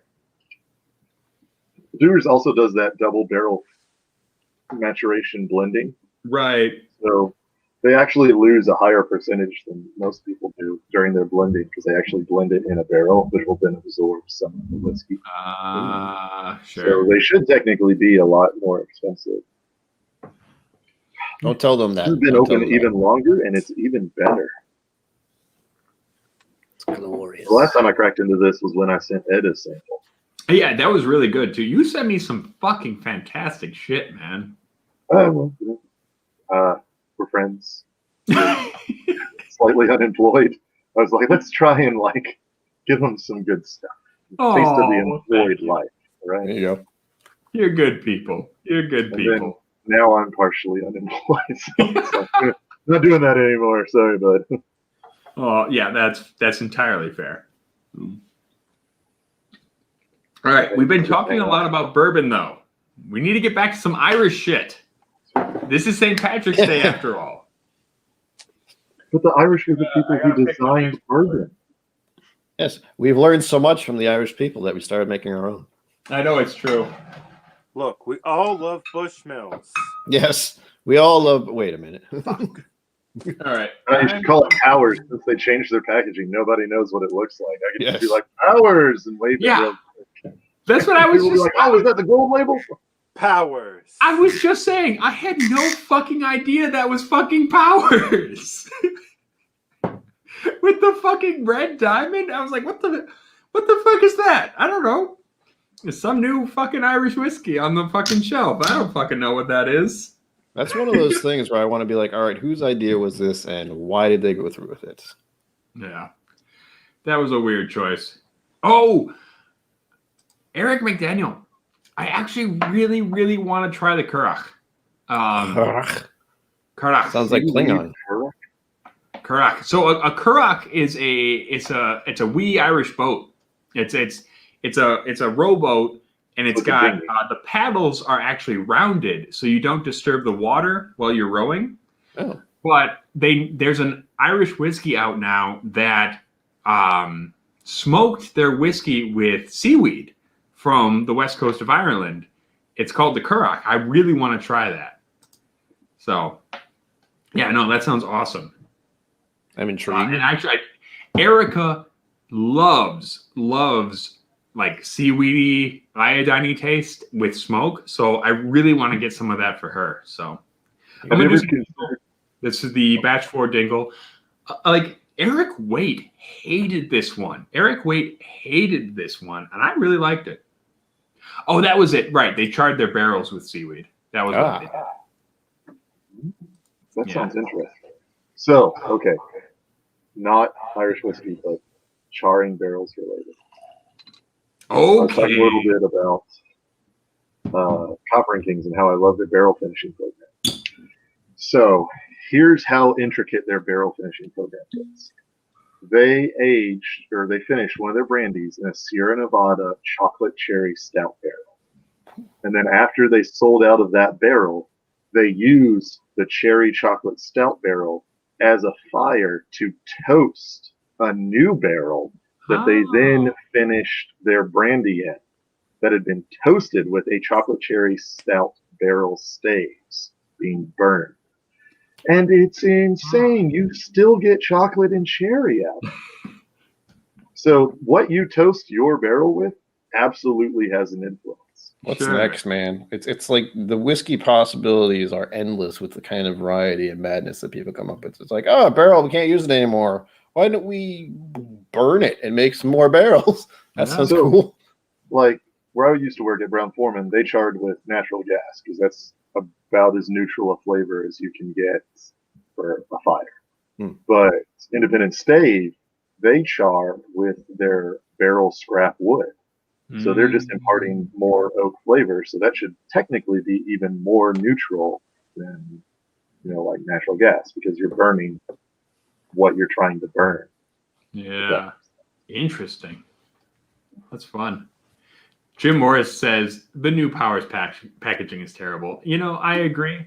I guess we'll see what happens in 10 to 15 years. Maybe the people who are coming into drinking right now are going to be like, that's the Powers label. That's the only Powers label I've ever known. So that's the one I like. Yeah. Basically, we're getting to the point where we can be like, I remember the old Powers bar back in 2019 when these kids started drinking Powers. And now it's something new. The year was 2014. I couldn't drink yet, but back then you could go in and for 3/5 of a penny, I could divide a quarter in half, and then I'd get a nickel in return. Back then, nickels had pictures of bees on them. You'd say, give me 5 bees for a quarter. So I went over to Shelbyville to get a new sole for my shoe.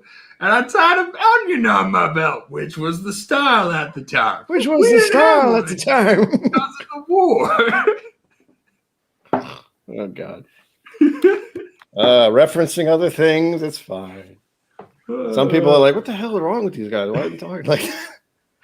Still haven't seen that episode, despite I've seen it, but Wait, it was you like haven't seen 10 that years ago. episode? haven't. No? It's a meme now. That's all it is. It just has to be a meme. I know it as a meme. Like I don't know what it's from. I just know it as a meme. It's Grandpa Simpson. It's Grandpa Simpson going off on a rant. Grandpa Simpson is a union buster in the one where they strike against the power plant. Yeah. I've not seen that. Oh, I guess I'm old. I'm an old No, man. it's just television and hipsters I'm older and than you. memes. No, but I'm old. I'm old. You're not allowed to be older than old. me, but I'm old. I have back problems. Like I'm sorry. Squarely in the old person category. Now it's like who's older and who has more problems with their knees and backs and everything. Oh, okay. My back problems caused my knee problems. Yeah, it sounds about right. My father has back problems. He has for most of his life, I think. He like slipped a disc when he was younger. My dad has Oh, had back yeah. surgery. No, I did that. I herniated a disc. Well, not Ooh. what's the difference? Herniating and bulging. I don't remember which. Both sound unpleasant. But Yeah, I popped a disc out of my back in the day, and then rather than like letting it heal, I went and sparred because I was boxing at the time. That makes sense. Perfect And sense. then like Let's do that. two or 3 days later, I couldn't get out of bed. Oh, gotta get ready for work. Nope. Okay. Yeah, it was a good time. Yes, herniated is worse. That's the one. Yeah, herniated is definitely the worst one. I don't want to do any of those things. Like my father has back problems, and I'm always terrified to pick anything up just because of that. Like, well, genetics. I could just slip a disc at any second. With Ed being tall as well, like you just have that problems. That just is Oh, what it yeah. is. Yeah, That is one of those little things I've been thinking about, like in the back of my head. It's like I haven't met any of these people in real life. I'm sure they're pleasantly nice people. And it's like, wait a minute, they could be like 6'5", and I would have no idea. Like when I met Rex. I'm 6'5". Yeah, and when I met Rex, I was like, wait a minute, Daniel's my height. What the hell, Rex? Yeah. I met Daniel seemed like he's a hobbit. Daniel's It's like he's a not- normal sized person. I'm 5'11" and I'm taller than Rex, so they're Yes. all just hobbity motherfuckers. Yes. And they Yeah. don't let you know. Yeah, no, they constantly make fun of Daniel for being so small, but he's actually pretty average. He's yeah, I'm pretty sure he's average height for a man, for a dude. Yeah. Yeah. Which is why Rex makes fun of my neck and arms because I'm taller than him, so he can't be like that short bastard Mitch. Yeah, he's like, he's got short arms though. Yeah, right. There you The, go. All the right. Kentuckian joke, the skinny-armed Kentuckian. Spindly arms. Spindly arm. Oh, yeah, that I'm convinced that's where it originated. Like his go-to insult, like joshing insult, is short, and then like I think I'm 3 or 4 inches taller than him, and he was like, I'm fairly certain I after have this problem out. after the gift you sent him, he cannot do anything at this point. Like you sent him that, and it was like, you can. Yeah, good luck getting back at that, Rex. It's nothing you can do. You have it on film. Granted, it's all blurred out, but we get the idea. You know, he. I'm trying to get him an entire set of those penis cups for him to drink out of. I'd like to get because the first one was pink. I'd love to give him like one color of each for the rainbow. Make sure you do it on Valentine's Day.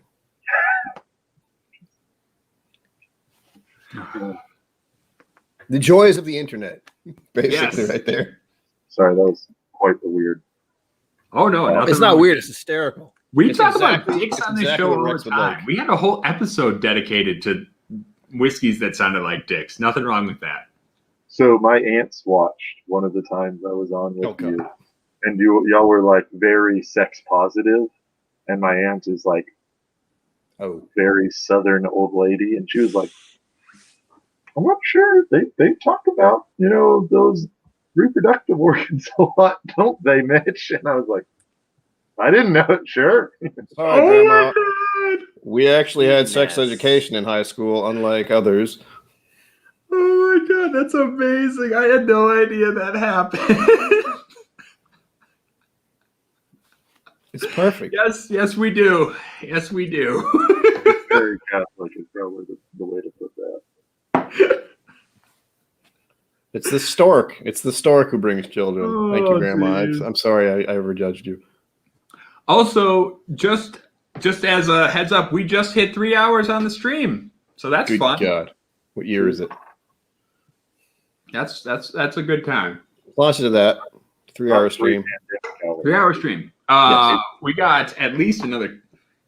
Oh, I got an hour to go, and then I got to hop off. So, Erica better get her ass in here and make her guest appearance if she's gonna be on stream. Yeah, if she's working out, and she's been working out for 3 hours. That's incredible. No, she got home. She got home, and I was like, "Hey, do you want to come on stream?" And she's like, not right away. Not right away. But the guests. I know, right? Right? You got to come on and say hi to the people. The people, as it were. Yeah. I keep feeling weird. I look at my camera and I look at what's going on. I'm like, oh, this is natural light in daytime. This is all wrong. I never do videos in the daytime. You'll notice I keep like leaning over here because for a while, if I did, you could see this bright. The reflection. I really shouldn't do that. Damn lighting and cameras and video. And All right, I'm asking her. Jeff, you all right? Jeff, where'd you go? No, I'm good. Jump back. Was the powers too much for you? The power. Oh no, I am falling and I cannot get up. The Well, I mean, thing I'm that pretty flashed sure through our mind is like, we don't know how to save him. If anything goes wrong, we don't know what to do. Is that the cask strength? Erica, you know that does not count as a guest appearance. You have to actually come on the stream. You have to be on camera. Come on. It's St. Patrick's Day. You got to come on. There's Irish whiskey to be had. And we have to include women because we're feeling bad all of a sudden because it's Women's History Month and it's all a bunch of white dudes. So Oh, Redbreast. I love that. Oh, Redbreast. Oh yeah, Redbreast 16, the one that comes in a big white tube with a green. Oh, it's great. They released that just after they released the 10, I think. Yeah. Yeah, I only have the one Irish whiskey actually in this room. Do you really? You only have the one? Yeah. Oh, jeez. The only reason I have more than two is because of donations from my mother. So that's a plus. The least Eric, whiskey I have in the country is India, and I think Ireland's actually second least for me. The second what? Like of whiskeys per country that I have, I only have like 7 Irish whiskeys, I want to say. That's the sad thing. Nobody cares about Irish whiskey unless it's St. Patrick's Day. We need to change that. Drink more Irish whiskey.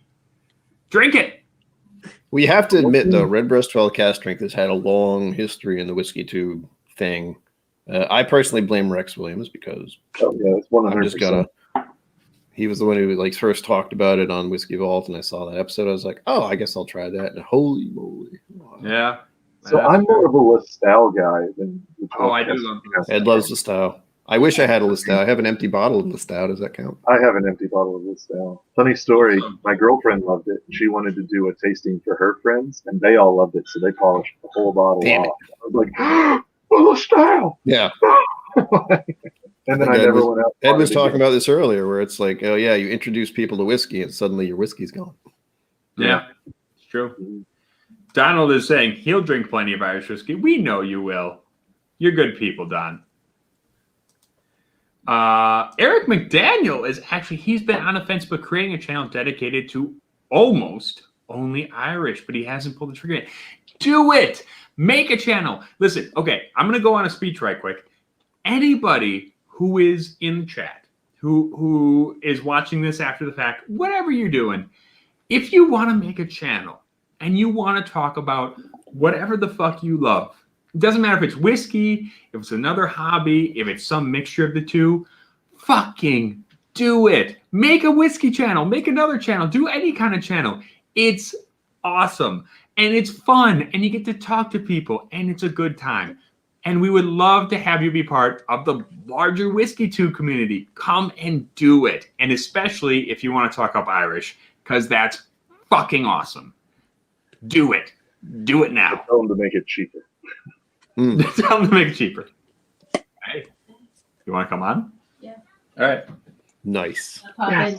My seat is covered in yogurt. I No, guess. no. Josh, take What's this up, one. everybody? Why is Jeff upside down? Because that was the only way that Jeff could come in. He's in the upside down world. He's in Australia right You're now. you're not upside down on the stream though. Okay. Sorry about that. How's everyone doing? Happy St. Patrick's Day. Grab a seat. Okay. That was a crazy 3-hour workout you In had. the yogurt chair. Right? You want a drink? No.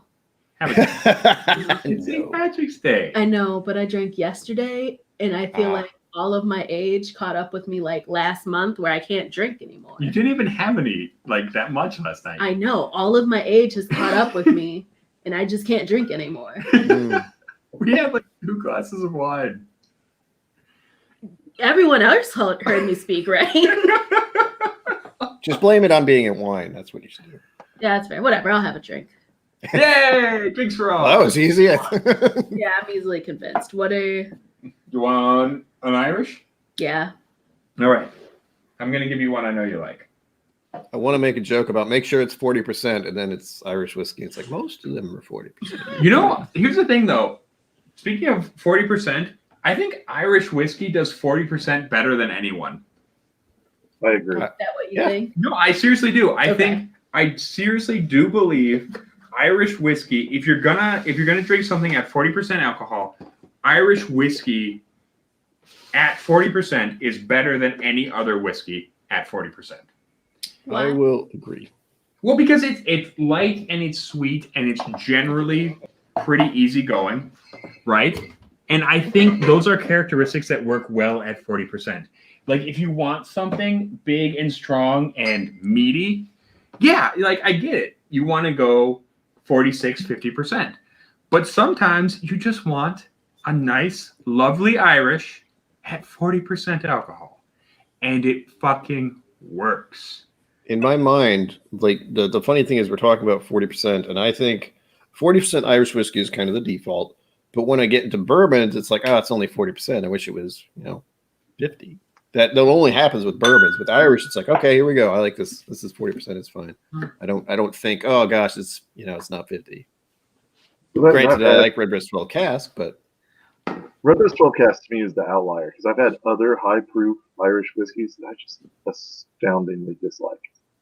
oh, So still waiting on the blue spot. Oh. because I got cask strength green spot and it tasted like sweet tarts and green Jolly Ranchers, and I hate sweet tarts and green Jolly Ranchers. Well, that would do it. was terrible. Donald Rance, I've been told I need to try to get Stories and Sips on this channel. So I'll work on that. I'll reach out to him. He does. I've heard they're doing great stuff. So They had their own release of Irish whiskey not long ago. Ooh. Yeah, I didn't get any because money, but I heard about it when I heard about their green. Are they Tula? The little Tua. fancy Tua glass. Tua de Danann is They're green. That's all I know. What does that mean? Tua de Danann means the people of the goddess Dana. Oh. So Dana was a ancient Celtic god, and the Tua were the original. Well, one of the original inhabitants of Ireland, and then basically in Irish mythology, they got kicked the fuck out, and they eventually became the Oss-Shi, which is the fairy people, because they got invaded by a bunch of dickheads from the mainland who took over Ireland. Classic Irish mythology. Classic Ireland. Everyone's constantly invading them. Science. Well, the story of Ireland is basically the story of, and then it got worse. Pretty much. I still like to think about the fact that Irish whiskey could have just disappeared completely. It didn't, but it came very freaking close. Yeah. Blame the British. I mean, that Always blame basically the British. That trade war and prohibition, but mostly the trade war and the Irish Civil War.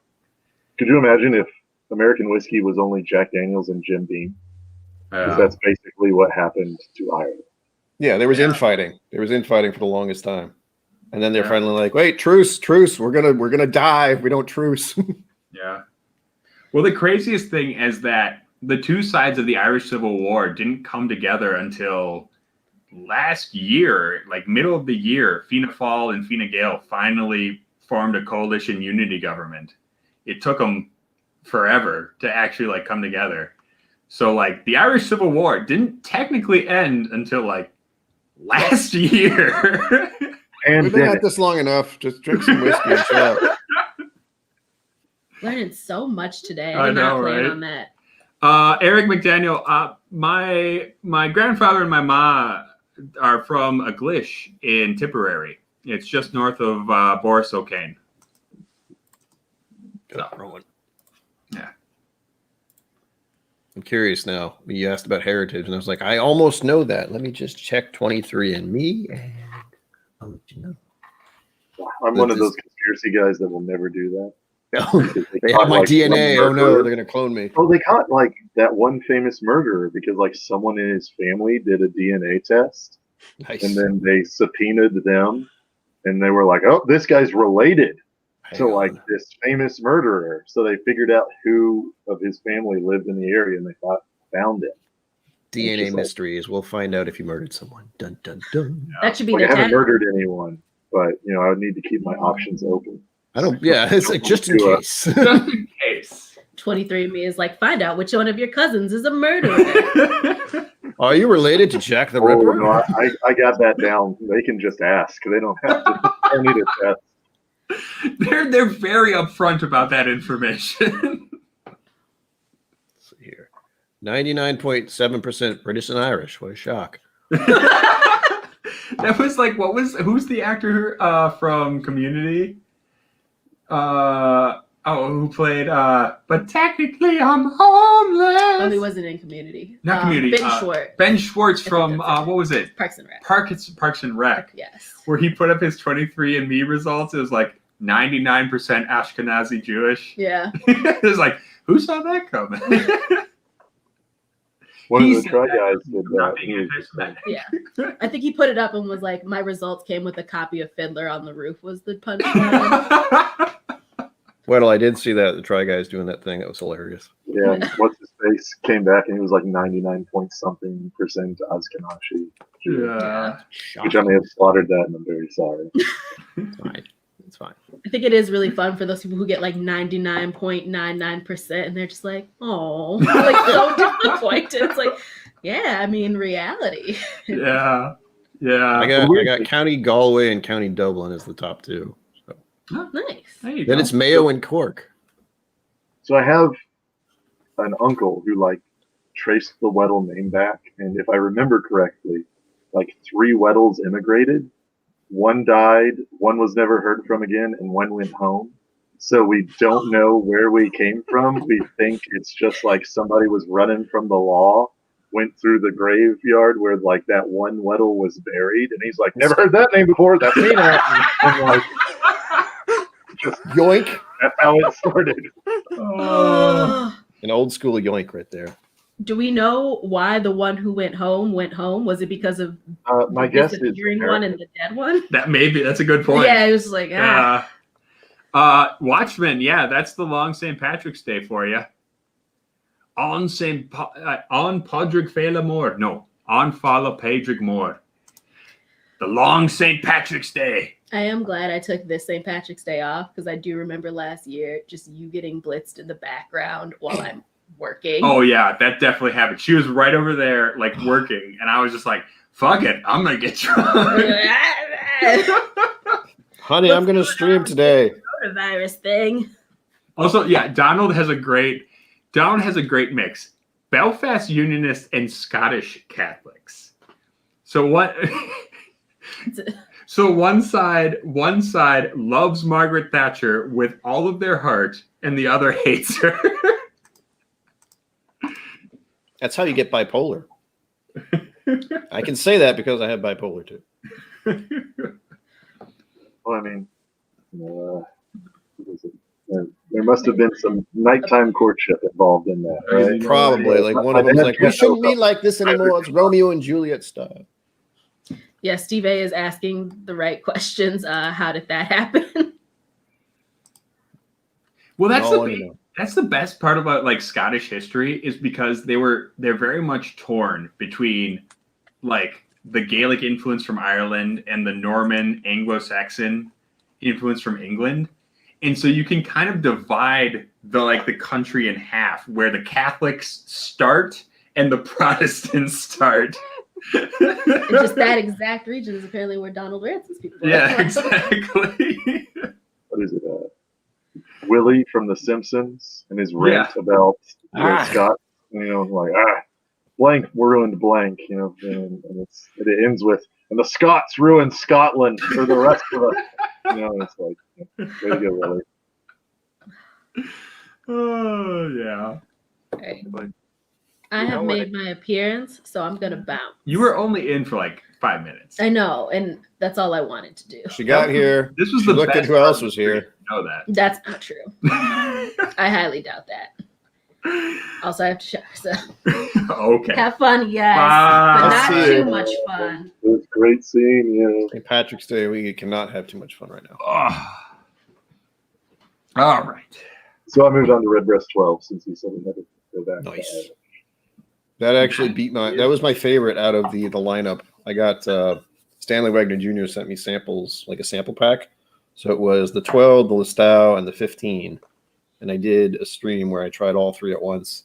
And unsurprisingly, as much as I like the Listau, the 15 never really blew my mind. And it was like, well, I got to default to the 12. Thankfully, that's cheaper. So yay. I really do enjoy the Listau. I wish I could have it around more, but price. That was amazing. The 12, what everybody describes as a shortbread note, I do not get as a shortbread note.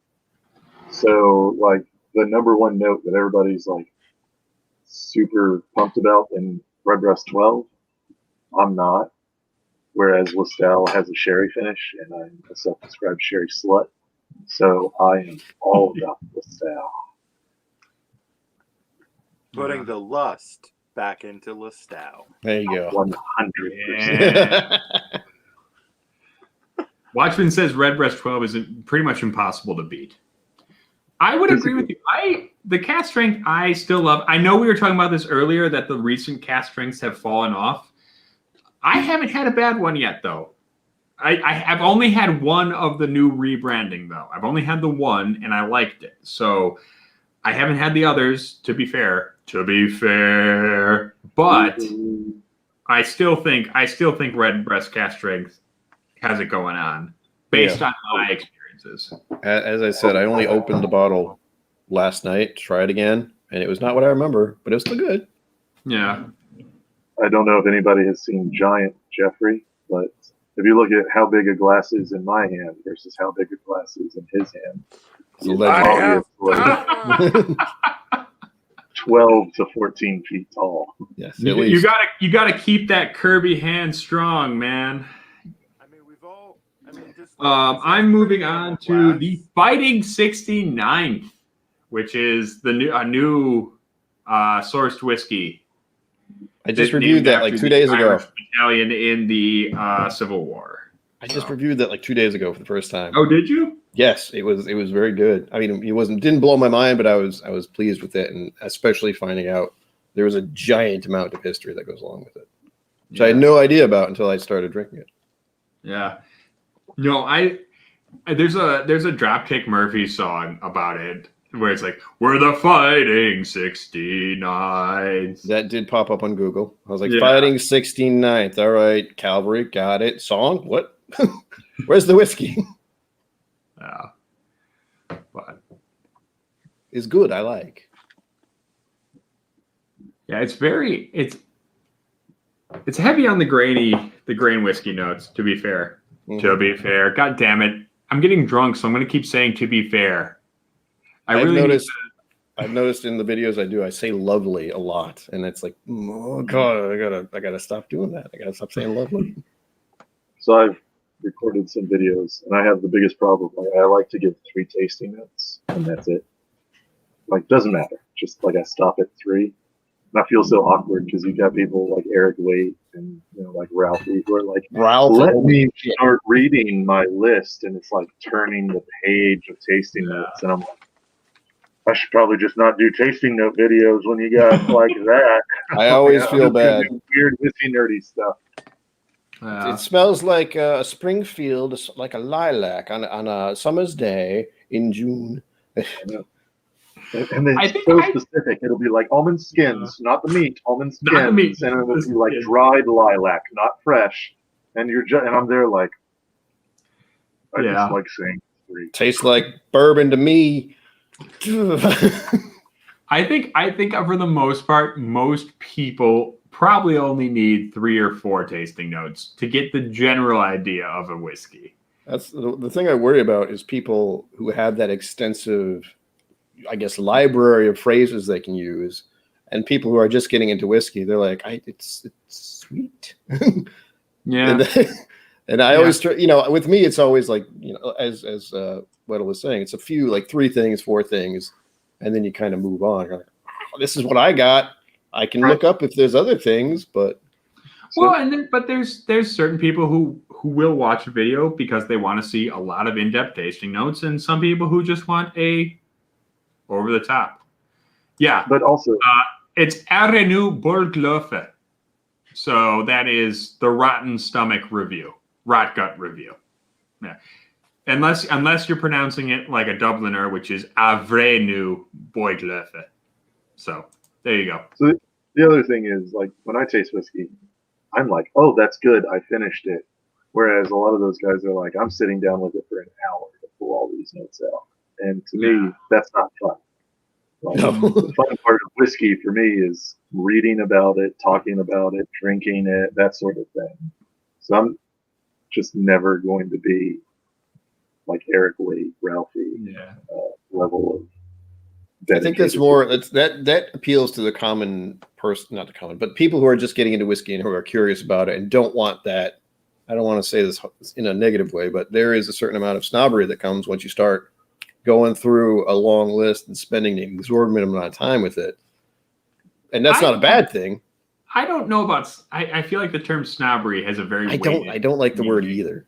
I don't know. I don't think it's snobbery. I think it's a certain level of nerdy academic kind of thinking, and that's not a problem. It's just that it's not for everybody. Yeah, some people will take that as snobbery. Unfortunately, I think knowing more and tasting more isn't a bad. I think it can be perceived as gatekeeping. Like it's not. That's what I do not want. But like it can be perceived because like you look at Ralphie when he was like the #1 whiskey tuber, and you listen to his tasting notes, and you're like, "Ooh, I do whiskey wrong, crap." So you're why am I even doing this? Oh, gatekeeping on yourself because like some guy is just top tier and you're not. Sure, but I mean that speaks more to people's own insecurity about whiskey than it does what Ralphie is producing. Ralphie is not producing it to try and make people feel bad. He's just doing what he does. He's enjoying it. Ralphie enjoys that type of stuff, which is crazy. Which, I mean, I nerd out about whiskey, but like my nerding out about whiskey is like, I want to read this book about whiskey and I'll talk about it because like there's 4 tidbits in it that I didn't know, and I can talk about cherry coming from paint thinner. Whereas Ralphie's nerding out about whiskey is like, he'll smell it once and give you 7 notes, and it's just like, oh gosh, that's impressive.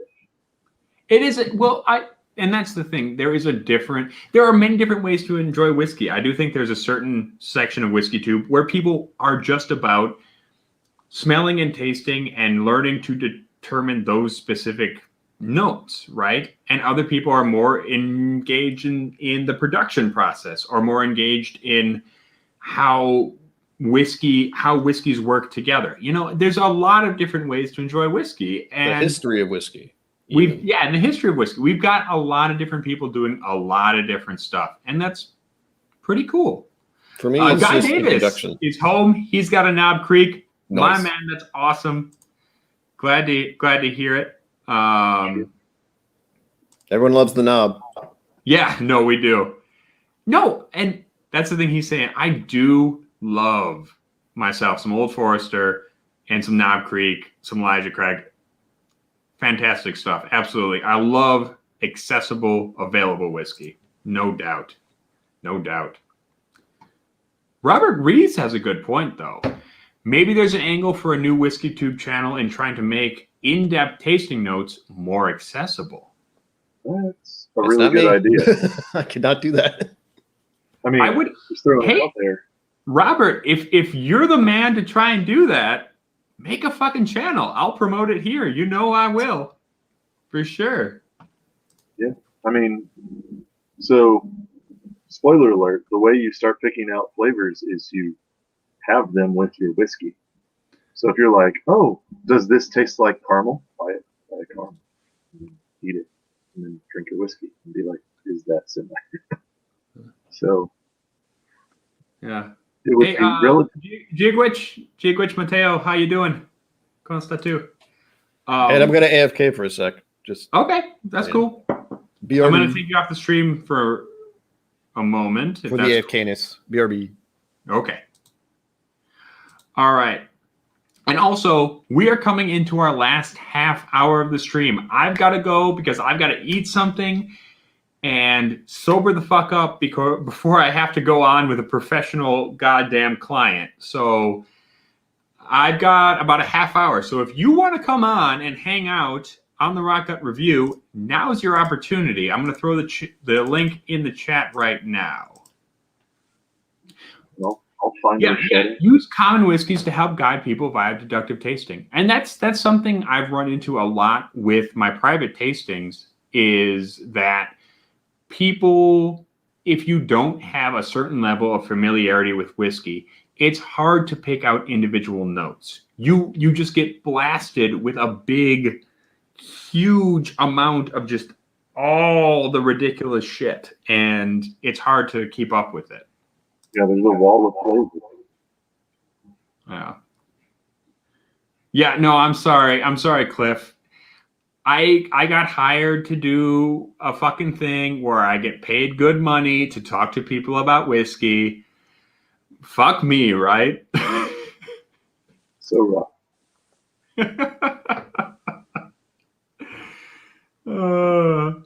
Yeah, no. Last year's was fun, but I think I might get way too pissy if I did that again.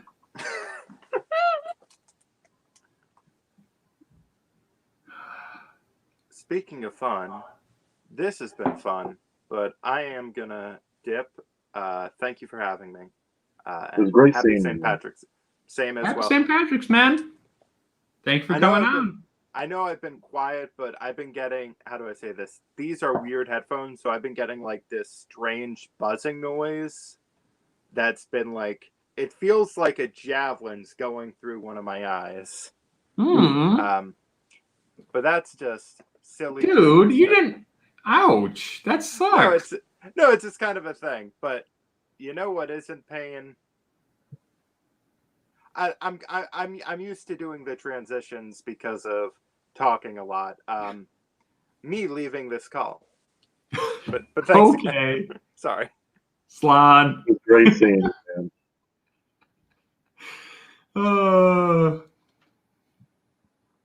Watchmen Watchmen. are so filtered right now. Yeah, a little bit. We're getting there. We're getting there in a quick way. I already tried to talk and messed my words up multiple times. Well, here's the thing. Here's the thing, Steve.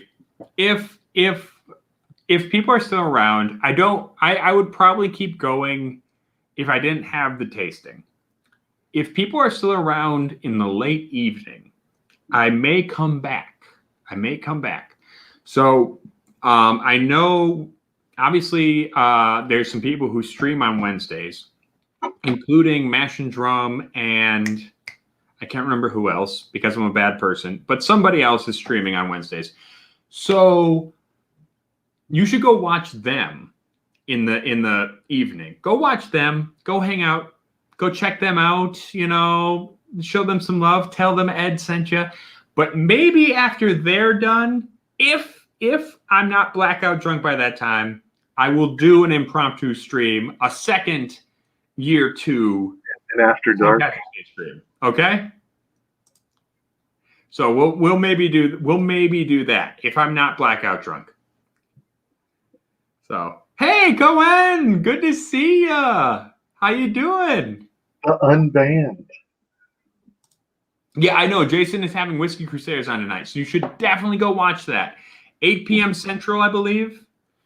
8 p.m. Central. So go check them out. Make sure you tune in. I know Matt was saying he was going to be on there. So Yeah, go make sure you go watch Mash and Drum tonight. I don't want to be streaming while they're going, so I'm gonna wait till they're done. Maybe I'll come back. If you see a notification that the Rock Gut review or Arenu Bolofa is live, check it out. It's not YouTube having a seizure. Because when I was there, I was like, that looks like his icon. What's going on? I know. Well, I didn't tell anyone I was going to be changing the name, but I was like, so the 2 weeks up until St. Patrick's Day, from March 1st until March 17th, are called the Shachta na Huelga, which is Gaelic week. So I was like, all right, we're going to change the name to our Gaelic name for the week of St. Patrick's Day, like in honor of Shachta na Huelga. So, and then nobody knew who the fuck I was. So, Also, accurate.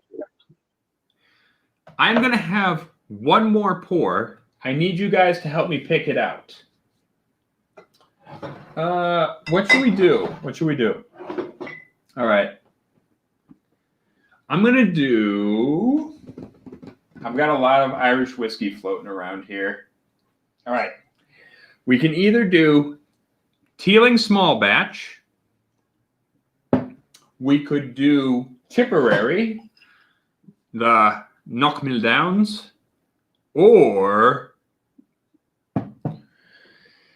you know what? Because I know someone's going to ask for it. Where is it? Where's the Malort?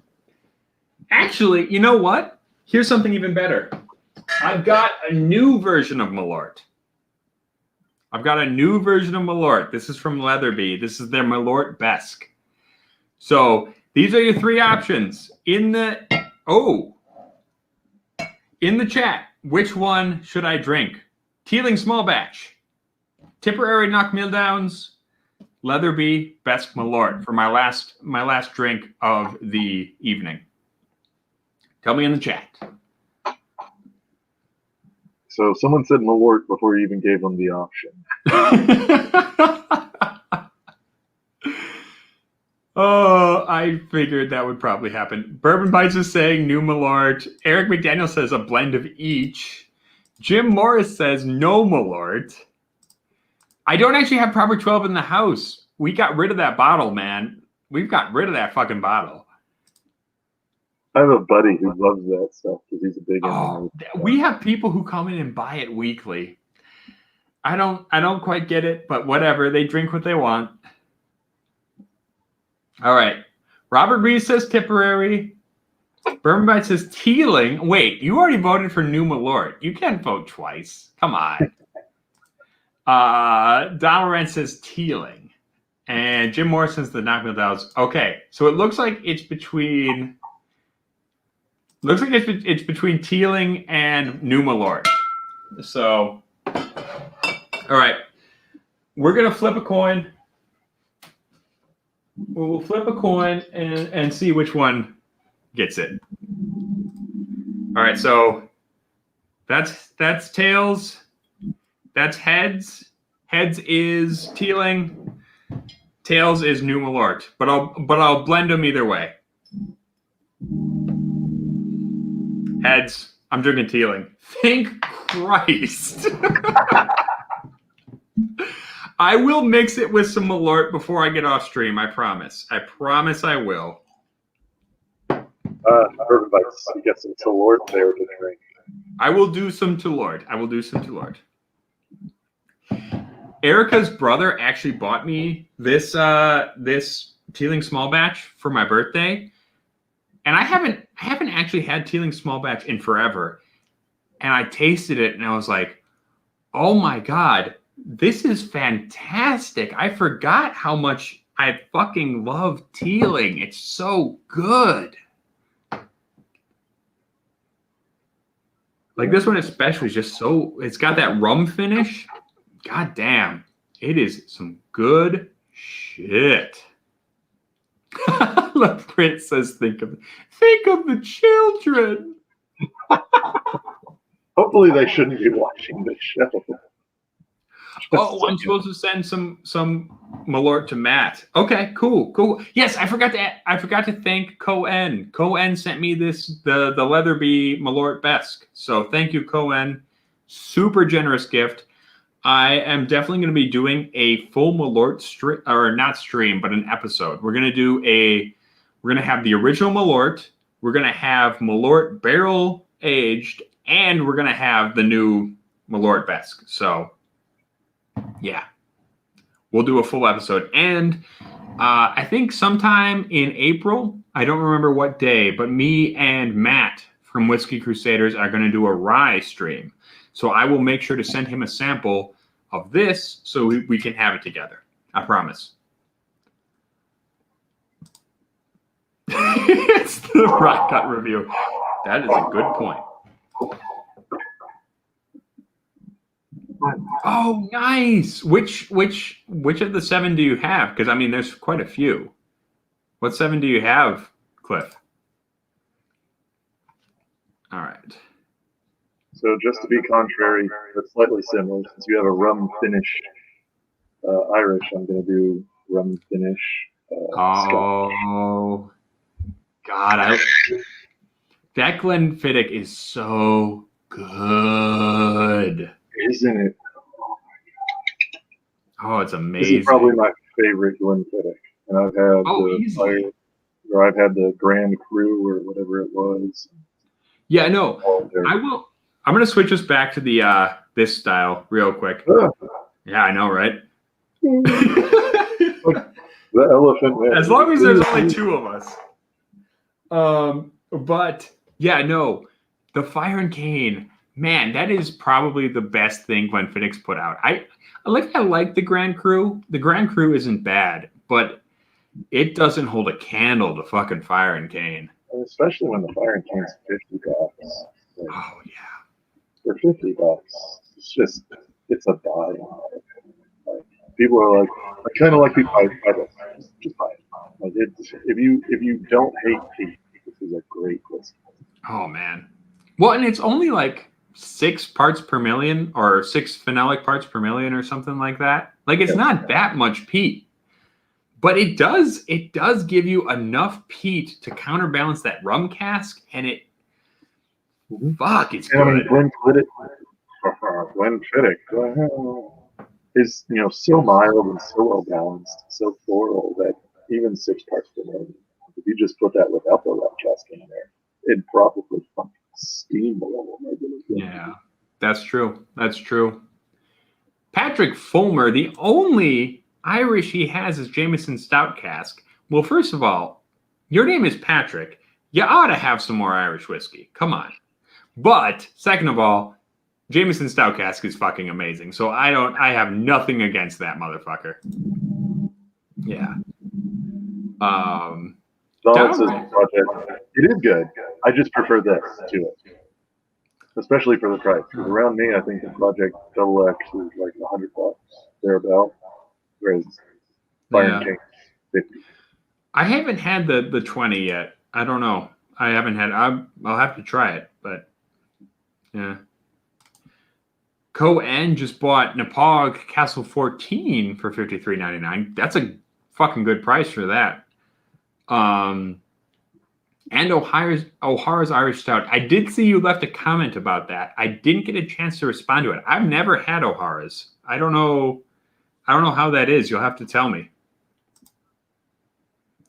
Oh, we're getting an echo from you, Mitch. I only have one microphone and I have earphones in. It's okay. Well, whatever. It's St. Patrick's Day. Just get drunker and you won't notice. I'm sorry. Nah, fuck it.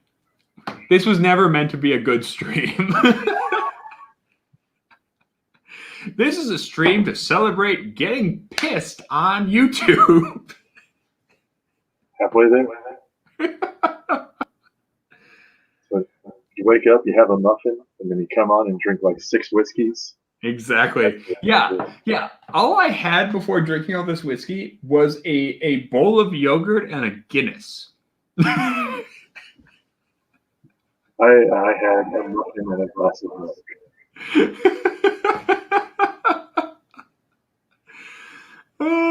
jeez. Yeah. Kyoko says echo is the drunkenness of YouTube streaming. Okay. We'll fix. Well, okay.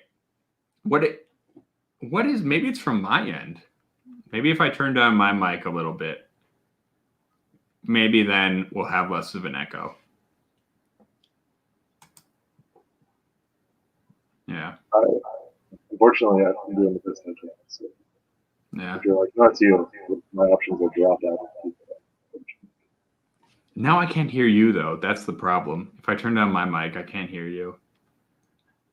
Oh well. Whatever. We'll work with it. Basically, what I'm saying is, it's fucking St. Patrick's Day. Fucking deal with it. No, it's still weird. Okay. What are you going to do? All right. There is a bit of an echo. I'm sorry. I don't know what to do about that. I'm not kicking Mitch off because I'm having a great time. So, oh, Donald had black pudding with poached eggs and a Guinness this morning. Stew and boxy for dinner. God damn it, Donald. You're doing it right. Shit. See, my plan is after. What was that? Black pudding? You don't like black pudding? No, it's too irony. Yeah, I mean it is, but I like the irony. I like the irony Well, aspect.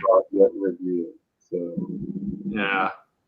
See, that's why I like haggis too. Like lamb meat, like lamb liver. It's super, super irony, and I think that's what gives it its flavor. Yeah. Yeah. Shout out to all the Scots and Irish. So I'm from the South, and like chicken livers are just a big thing that we eat like all the time here. And chicken livers aren't that irony. And like I love chicken livers. So I was like, I probably like all livers. And then I had like liver and blood sausage, and I was like, turns out chicken livers just aren't that irony. Yeah, I don't know. I grew up eating a lot of liverwurst, or Braunschweiger, as we call it here. So my go-to drinking snack is crackers, Braunschweiger, and like fermented dill pickles rather than the. Nice. Yeah. That's good shit. It's so cheap. Like, I go to Aldi, which is just already ridiculously cheap. So I can get a tube of Braunschweiger for $2, and it's just like. Oh man, yeah. My old man used to send us to school with Braunschweiger sandwiches. That's what we used to do. Yeah, like on white bread, just boom, boom, boom. Braunschweiger, mayonnaise, white bread. That was it. That's what you. That was the sandwich. So we've got this old school deli in Louisville, and by old school I mean like it's like they should just sell you the meat, but then so many people started coming in and being like, "Can you make me a sandwich out of this meat?" They started doing it, and they never went back. And they'll sell you, like whatever meat they have in a sandwich. So it's a Braunschweiger sandwich for me is rye bread, Braunschweiger, spicy mustard, and onions, and it's $3.50 there. And it's not insubstantial amounts of Braunschweiger. So it's just like it's really hard to turn this down. That's awesome. All right. I'm going to make my tea lort right quick. This will be my final drink of the evening. Well, at least assuming I don't come back in the late evening. We'll see what happens.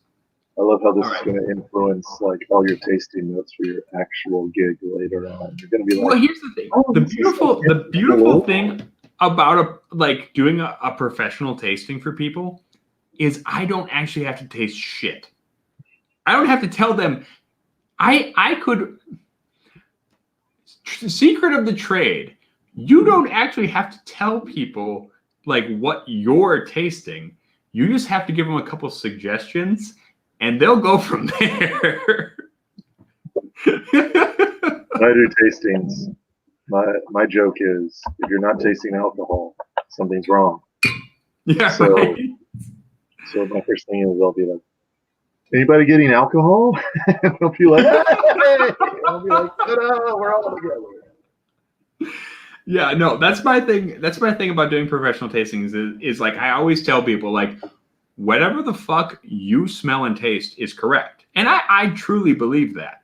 Mhm. But like as soon as I give them a couple of like whatever the fuck, like I'll tell them this is what you might taste. People will go from there because the truth is people, and this is something I truly believe. People do know what they're smelling and tasting on a subconscious level. They understand what they are getting, but they don't want to say it. They don't want to acknowledge it in their conscious mind because they don't want to say it in front of people. They don't want to be they don't want to be wrong. But as soon as you give people the opening to smell and taste something, as soon as you give them the lead to know that this is okay or this is what you might smell, they will take it from there and run with it because they want to smell and taste things, and their brain has smelled and tasted things before and they can make connections. They're just too scared to say it in front of their friends. What's up, people? Yeah. Hey, Vito! Yeah, professional. I get paid for it, so it's professional. That's all I can say. So something to steal from Daniel that he talked about once, and then something I developed is before you start, I like to pick on one person, and I'll ask them what their favorite, like one of their favorite foods is. And I don't say favorite anymore because they're like, oh god, absolute favorite. It's hard. I'll just be like, hey, what's something that if somebody was like, hey, we're going to get blank, that you'll never be upset about? And it's like, Chinese. And then I'll just be there and I'll be like, oh, like, how dare you say Chinese? A, you're wrong. B, that's mildly offensive. And C, like, the fact that you even thought to say that says a lot about your character. And they'll be like, oh my, like, and I'm like, that's a joke. Like, right? I came off like a giant asshole saying that because you were like Chinese. And that's exactly what you sound like when people are like, pear? And somebody's like, how are you getting pear? Like, you're offensive, like, no, like the guy who says, how dare you get pear does not look well in this situation, right? Like he's the one who's wrong. The jag off, yeah. And then the second thing I tell people is like, I used to work fast food. So there is a unique smell that is a fast food dumpster in the summer. And that has stayed with me ever since I was 16 and worked fast food. So when I say garbage, I mean a fast food dumpster full of rotting food and rancid oil in 110 degree North Carolina, like middle of the summer heat. When you say garbage, you probably don't mean that. You might mean like, my kitchen trash or Sure. So even if you say pear, like everybody's pear could be incredibly different because like my garbage is not your garbage. So, somebody's anything is not yours. True. It's absolutely true. Robert Rees points out they're afraid of being wrong. Mm-hmm. There's no wrong answer when it comes to whiskey. Not even a little. You could taste some Malort and you could tell me it tastes like a flower bed full of, I don't know, ripe tomatoes. And you know what? You would still be right. I would disagree with you, but you would still be right. What is it? So I just had a gin, and it was a barely legal gin, so it was only 51% juniper. Yeah. And they put rosemary, basil, and like black peppercorns in it. And I was like, don't say lasagna, don't say lasagna, don't say lasagna. As I was drinking the gin, because I was just there like, lasagna. What? Steve A says, no, Vito, he's trying to remind us that he knows he's drunk already. Yeah, that's pretty clear. I've been drinking for 4 hours. I'm a little bit of the way there, no doubt. I am in 10 minutes. I'm going to go drink a bunch of caffeine, put on my professional face, and do a very, very astute tasting as much as I can.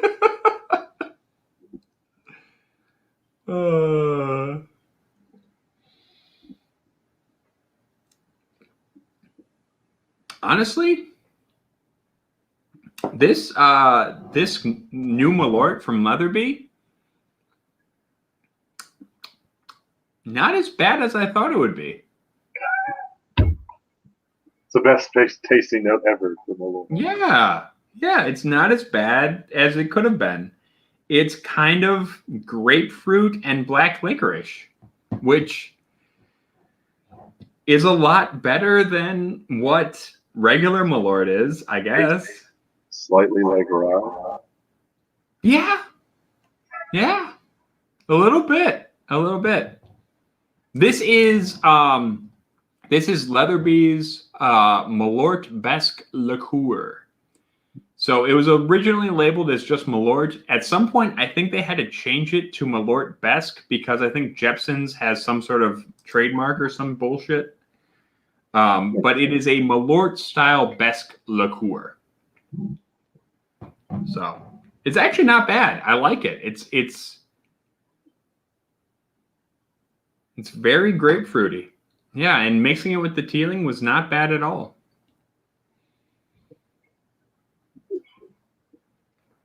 Yeah. Only 4, I know, right? Last year I did 11 hours on this stream. I don't know how the fuck I did that. Last year, I caught you before work, went to work, came home, and caught you after work. I know. Last year was fucked. Yeah, if I fucked, you mean fucking amazing. Yeah. Oh, hey, thank you, Eric. Appreciate you. Go to Margaret. Augustlon. And until next time. But yeah, no, Malort is Scandinavian. So there's a couple different versions of Scandinavian bitter liqueur. There is, and I may fuck this up, there's Besque, Malort, and Akavit. So there's different versions. I know Akavit. What was that? I know Akavit is Scandinavian. Yeah. So Akavit is usually dill flavored. It's more of a dill flavored thing. I have some in the other room. And then Malort and Besque, I believe, are made with wormwood. So they have a kind of a bitter taste to them. So, yeah. Oh, Bubble Bath is saying Basque is Finnish and Besque is Swedish. Okay. I speak zero of those languages, so you could tell me anything. I would be like, okay. Yeah. So, but yeah. What is it? Oh my God! Wait, was that the stream where I puked? I thought that was the blue cheese stream. Oh, that was yes. So no, that was a different stream. Oh, yeah. The stream where I puked was our 1,000 subscriber stream, because first I drank Wyoming whiskey, the single barrel version that tastes like paint thinner, and then I puked. Then I came back and made a Malort blue cheese Wyoming cocktail, and then I puked. And Eric banned all dairy products from the stream.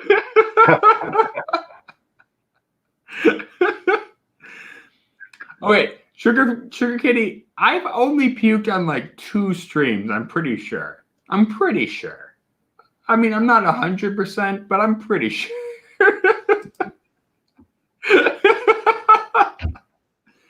Oh, that's hilarious right there. Yeah. Oh yeah, no, Sive has a good point. It's only been one on stream. That's a good point. Thank you, Steve. It's only been one. It was the 1,000 subscriber one where I puked on stream because I made that Malort fucking Wyoming cocktail with the blue cheese. I don't think I actually puked. There was the white Norwegian we made, which was made with it was chive, sour cream, Halifax and it was Tribes Sour Cream, Halifax and Scotch style whiskey from here in Milwaukee. That one I nearly puked, but it wasn't quite there.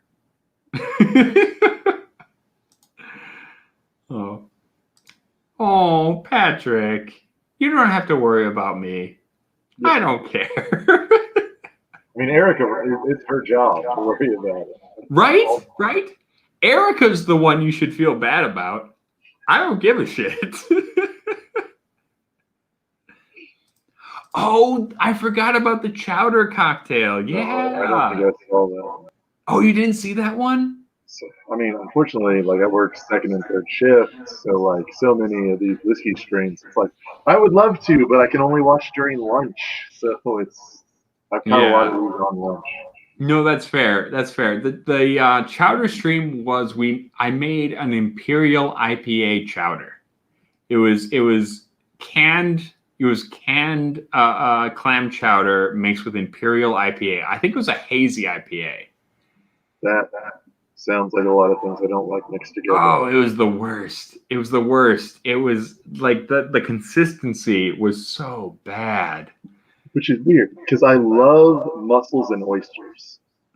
Hate clams. Really? Something about them. Clams in particular? Something about clams, especially clam chowder. Hate clam chowder. Interesting. I like raw oysters. I like rolled oysters. I like mussels, especially when they're cooked in like a white wine cream sauce. Absolutely delicious. Give me clam chowder, and I will be like, this looks the same way going down as it does coming up. Ask me how I know. Oh, yeah. All right. So I just checked the clock. I have got to say goodnight for the time being. We do have a video coming out in about 30 minutes. It is our review of Middleton Rare. Actually, it might be more like 4 o'clock. But stay tuned for that, because me and Erica review Middleton Very Rare Barry Crockett. So stay tuned. Watch that. And I may, depending on how much I drink the rest of the day, I may be on again later tonight. We'll see what happens. But until that time, thank you, Mitch, so much for coming on. Thank you for having me. It's always great to reconnect with friends, especially during the pandemic. Wait. We gotta do the clink. Yeah, there we go. And until next time, thank you all for tuning in to this, the second long St. Patrick's Day. I figure we'll probably do one next year. Maybe. I don't fucking know. I'm drunk. But I love you. Stay safe, stay healthy, and stay rotten.